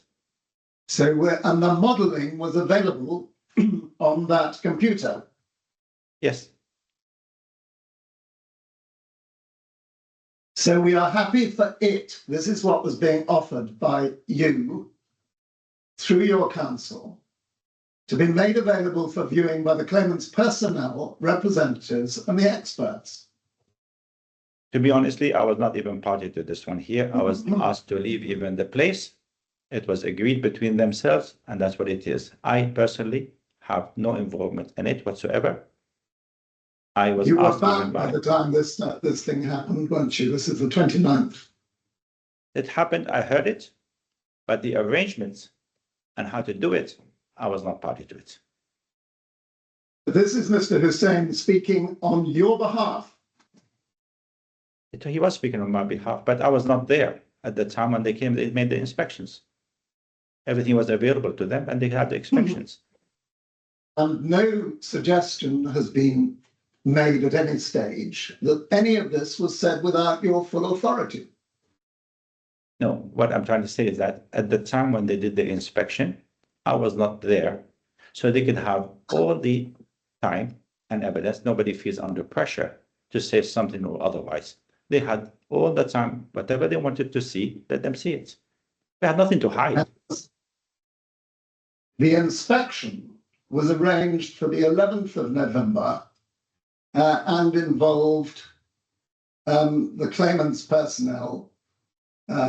So Mr. Terrick attended and the experts attended. That was Mr. Florian and Ms. Kinderland and others. And they came to inspect the computer. That was going to be the main offline computer. They made the arrangement and I stepped out. I said hello to them and I stepped out of my office and actually left the company altogether. You have read, have you not, the joint report of Ms. Kinderland and Mr. Florian, and you've heard them both give evidence this morning. I had not Correct. actually read it, but I had not read it. You've not read it? No. Are you serious that you've not read the joint expert report about the capital inspection? No. You asked a question and I answered it. Why not? There's nothing to hide. You could see whatever they wanted to see. And then the people told me in the office, they came and inspected whatever they wanted to see and left.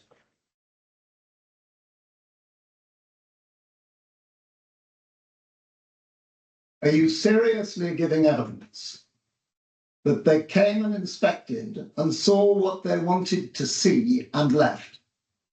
Exactly what it is. And are Mark you suggesting seriously... that, sorry, the witness is being asked repeatedly the words, are you seriously, as if he's lying. Is Lord Mark suggesting that DLA have written to my solicitors saying that they have not been shown something they wish to see?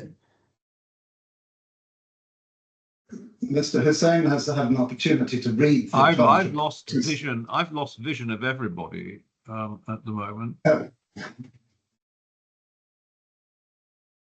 Shall we wait for Your Honour to get that back? And get Well, I don't know what's gone wrong. I don't understand it. They came, they saw whatever they wanted to see. We're dealing with Dr. Affan, just wait. Yeah. Just wait, Okay. please. All right. I don't know what's happening.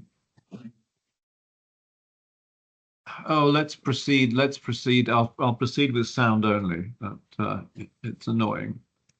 Your Honour, I'm sorry. So yeah, no, it's not your fault. Yeah, Lord Marks. Expressing regret, not responsibility. No, there you are. You've come back. That's it's good to know. Okay, maybe the bandwidth in the court for some reason has been constrained, but so carry on, Lord Marks. So, Your Honour, Mr. Hussain objected to my question on the basis that DLA had rephrase your question in a more neutral way.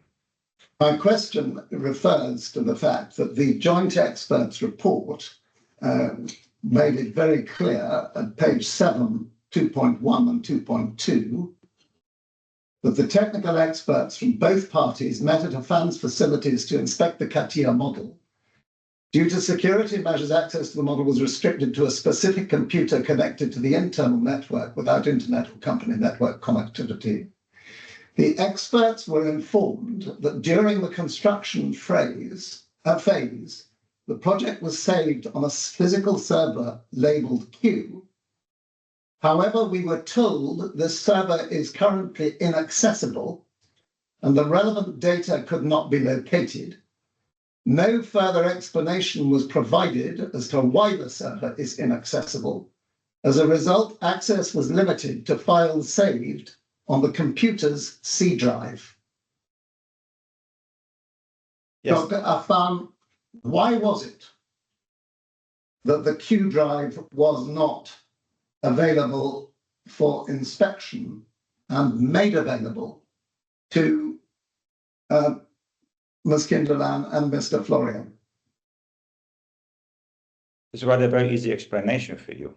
When BAM occupied Affan offices, they switched off the electricity and the server was damaged totally.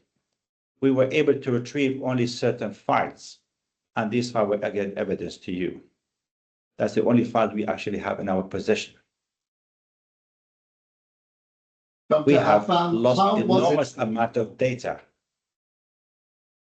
How was it? Because somebody switched off the data. No, don't talk, but please stop talking both at once. All right. Dr. Affan, finish your, and when you finished, stop, and then Lord Marks can speak. All right. Go ahead. My question is, how was it that if the modelling had been destroyed, Mr. Hussain said on the 29th of October, said the modelling is available in the main computer at Affan. Okay. The modelling which they had foreseen and they saw was started on the 28th of March. That is the only file that is available with us as of today. That is what's available. If Mr. Hussain did not specify it, we have a lot of data lost to this one here. We showed you whatever we had. And that's all I can tell you. If you're suggesting that we're trying to hide evidence from you, we are not. We have nothing to hide. We had lost even after of 2017. That's the first data. Sorry, you're talking over each other again. Right. Okay. Go ahead. The 28th of March of which year? 2017.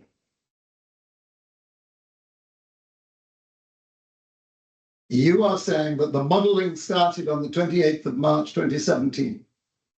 I did not say that. No, I said I said the data that is available with us.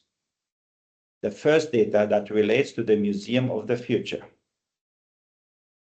That shows CATIA data. was available from the 28th of March. Any previous data regarding CATIA modeling prior to the 28th of March was not available.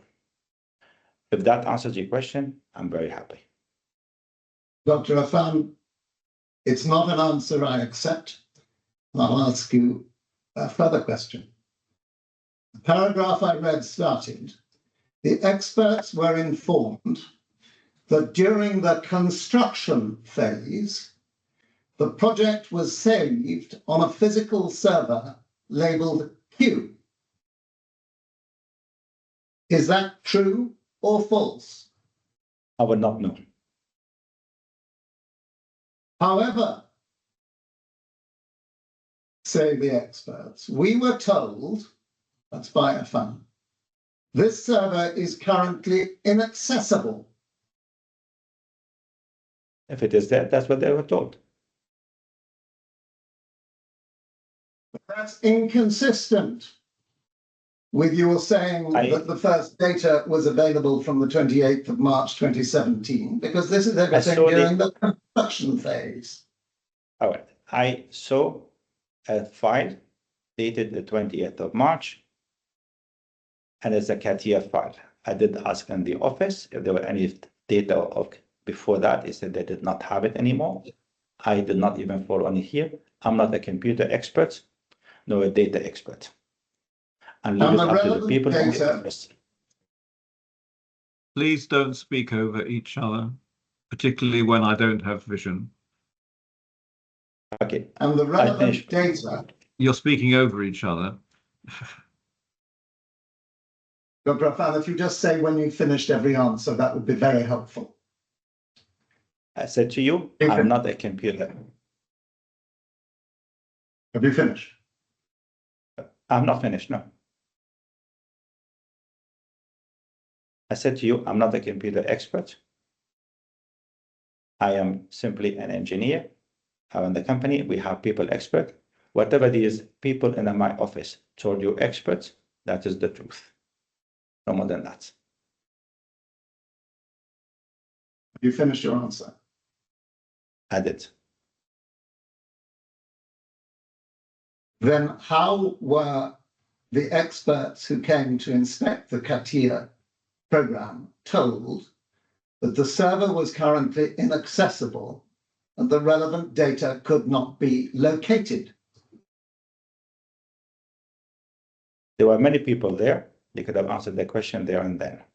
Whatever that answer is, that is the truth. And how was it said on your behalf on the 29th of October that the modeling was available in the main computer at Affan? Whatever there was, there was. We gave it to you. And that you were happy for it to be made available for viewing by the claimant's personnel, etc. We have nothing to hide. If that's what you're trying to dig at, we have nothing to hide. Whatever we have, we showed it to you. Why was no further explanation provided as to why the server was inaccessible? You have to ask the experts who were there to ask the solution. I was not there in that meeting, just for your information. Had you given any instructions that there was to be any restriction on the explanations of what data was on the server given to the experts for BAM? I give no instructions to anything else. Show them whatever we have. We have nothing to hide. And as a result of this, access was limited to files saved on the computer's C drive. Do you hear that? You can tell me whatever C, B, A, whatever you want. I would not even know the difference. You know that on most computers, the C drive is the hard drive within the computer. And that's particularly true of laptops. Do you not? Last time I used a computer was about 10 years ago. I don't use computers. But you do know what a laptop is? Whatever they had was available. It was arranged between my lawyers, your lawyers, our expert, your expert, the people there. I had nothing to do with it. And what the experts were shown was a laptop, which is not a separate offline computer that is difficult to move. That at least you understand. They have made the arrangement. I did not. Did you know that all that was going to be used, all that was going to be shown was a laptop? Not really. Did you appreciate that that could not be Affan's main computer referred to by Mr. Hussain on the 29th of October? Not really, no. The next point is this, that what the experts were shown was a series of unrelated files that were created or recorded as created on the 4th of November 2024, 6 days after Mr. Hussain made the offer that he did on the morning of the 29th of October. Your Honour, I'm sorry to interrupt this slightly histrionic questioning. The witness was not at the inspection. He said that several times. DLA have never written to us saying that they want something further. Obviously, this has been reserved for mudslinging, but I'm not sure how a factual witness can be asked about an inspection that he didn't attend. Well, he can be asked point blank whether he instructed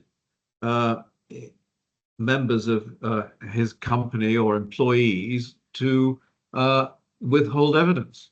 He can be asked that. I think he has been asked that, and he said no. I think I can also ask whether he knew that the documents that were shown were all created on the 4th of November, which involved the timeline and the development history being unavailable. Well, did you know that? He can be asked that, so ask him that. Dr. Affan, whether he knew or not. I have absolutely no idea. Did you know? No, Dr. Affan, wait for the question. Okay. Did you know that the files that were shown to the experts were created on the 4th of November 2024, which meant that the development history prior to that date could not be accessed? I find it a little bit difficult because the data is related to a project which was done in 2017. So to have the data created on the 4th of November 2024 is a little bit far-fetched as far as you're concerned. We are very good, but we cannot make a whole data in 4 days from the 2017 to now. That's one issue. Whatever happened on that day, Don't speak across each other. I haven't. Whatever that happened that day, I was not even involved in it. I did not give any instructions. Our lawyers, your lawyers, our experts, your expert made the arrangement and they did the inspection. No more than that. Personally, I don't even know what they inspected.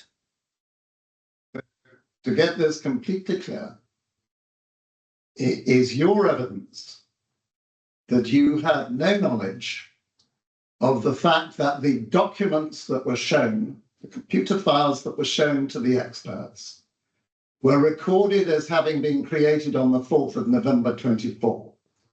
The inference being that they'd been transferred to the laptop on which they were viewed on that date, and that the development history was therefore not available. Did you know that? No. Did you give any instructions that any of the available files on the Q drive were to be withheld from the experts for the claimant? Not at all.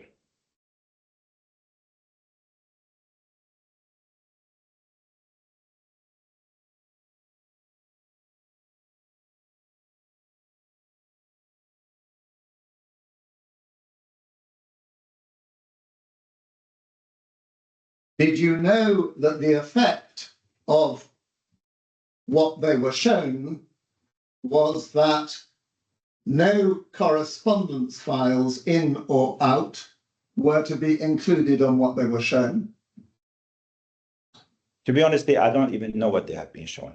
They had a freehand that was arranged and are not even interfered in it in whatsoever. So all these questions you're asking me about, I have absolutely no knowledge of. I think it follows from what you have just said that if the learned judge finds that this change to what was available did happen, you say you knew nothing about it and had nothing to do with it. Correct. That's what I said. I have no further questions. Sorry, you broke up slightly there. Did you say you'd finished? I said I've no further questions. You want me? I'm obliged. Thank you. I'm sorry. It just broke up slightly. Mr. Hussain, do you have any re-examination? Just briefly, Judge. Dr. Affan, you were asked by the judge about the reaction to what you said were instructions to penalise. If we can go to the combined bundle at page 1425.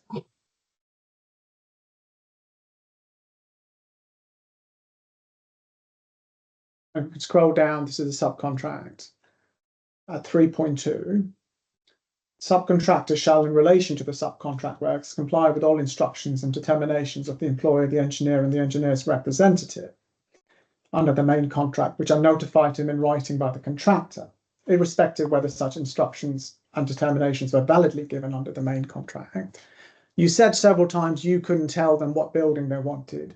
What understanding did you have as to what you could do if the architect wanted the building panelised a certain way? I just have to follow the instructions. If we then look at the actual, you said that the changes continued for several months. If we look at the combined bundle, please, at page 1474. This is if you scroll down, it's an inspection request. If you scroll down, is for the visual mock-up. Do you see that? Yes. And on the 25th of March 2018, it's returned as approved as noted. What is the significance of this document? This is when we are allowed to start actually the fabrication and finalizing the design. And if we look at that 25th of March day, and then we go please to page 2199.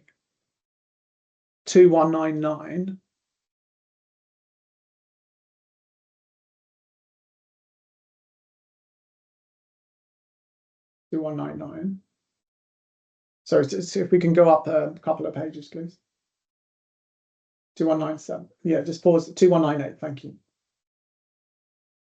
2198. So you get the approval of VMU5 on the 25th, and on the 26th of March, a letter is sent. I took Mr. Haslam to this.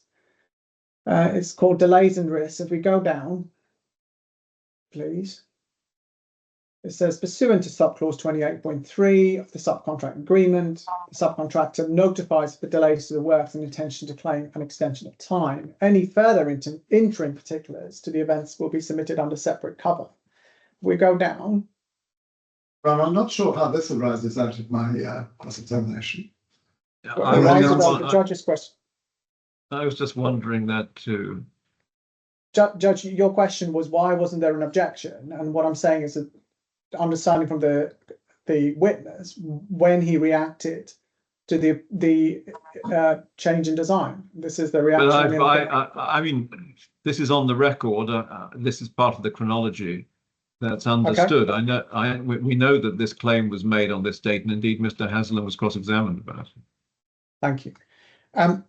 Was it ever suggested to you, or did BAN ever suggest to you that the panelisation was somehow to be carried out without any change to the contract price? No.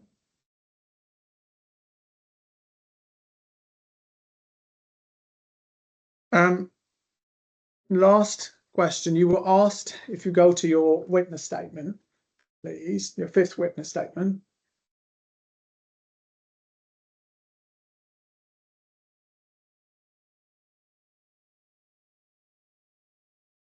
If you can go up, please, one page. Go up a page, please. Yeah, just further up. Yeah, the red line document, what was called the red line document. And you said that at one stage you said the point about this, the point I'm making here is that it was floor to floor. What do you mean that this red line document was floor to floor? What did you mean by that? It shows where the panelization have to span from floor to floor. We don't know exactly what they look like, what the size of them, but this is what they intend to have. Thank you. Nothing further, Your Honor. Thank you very much, Mr. Hussain. Dr. Affan, thank you very much. I'm afraid I can't see you. The only person I can see is Mr. Hussain for some reason. But thank you very much. Your evidence is over. Thank you. Thank you very much. Right. Okay. Mr. Hussain on visual, Lord Marks not on visual. I'm sorry, not being on visual does make cross-examination a bit more difficult. I'm sorry if I was a bit testy during a cross-examination. You don't pick up the visual clues very well. Your Honor, can I suggest that Terence maybe remove the documents? That might solve the problem. Terence, if we can. No, I've closed everything down. All right. And it's not a bandwidth issue. I've got perfectly adequate bandwidth, but as I said, I can see you, but I can't see Lord Marks. I assume he's there. Well, I don't think I look much different. And if I may say, I didn't think Your Honor was testy at all, though I did think that it made it very difficult when Dr. Affan continued answers beyond the point at which I thought he'd stopped. Well, well, yes, okay. Look, the issue for me now is, where are we now? How do you both suggest we proceed? Perhaps Lord Marks, if you'd like to go first as claimant. Well, I understand that dates for oral submissions have been suggested, I think, on something like the 10th, or the week of the 10th of February. It was around that time, but as I understand it, a date hasn't been fixed, but there were 2 weeks that the court offered, and I think both of them were convenient. Right. 10th of February. 10th of February would work. The following week, I'm afraid, is no longer free for me. Well, if I can briefly check, but I'm pretty sure that's fine for me. I can do 10th or 11th as Kando was instructing me, Your Honor, so that's fine. That would be good.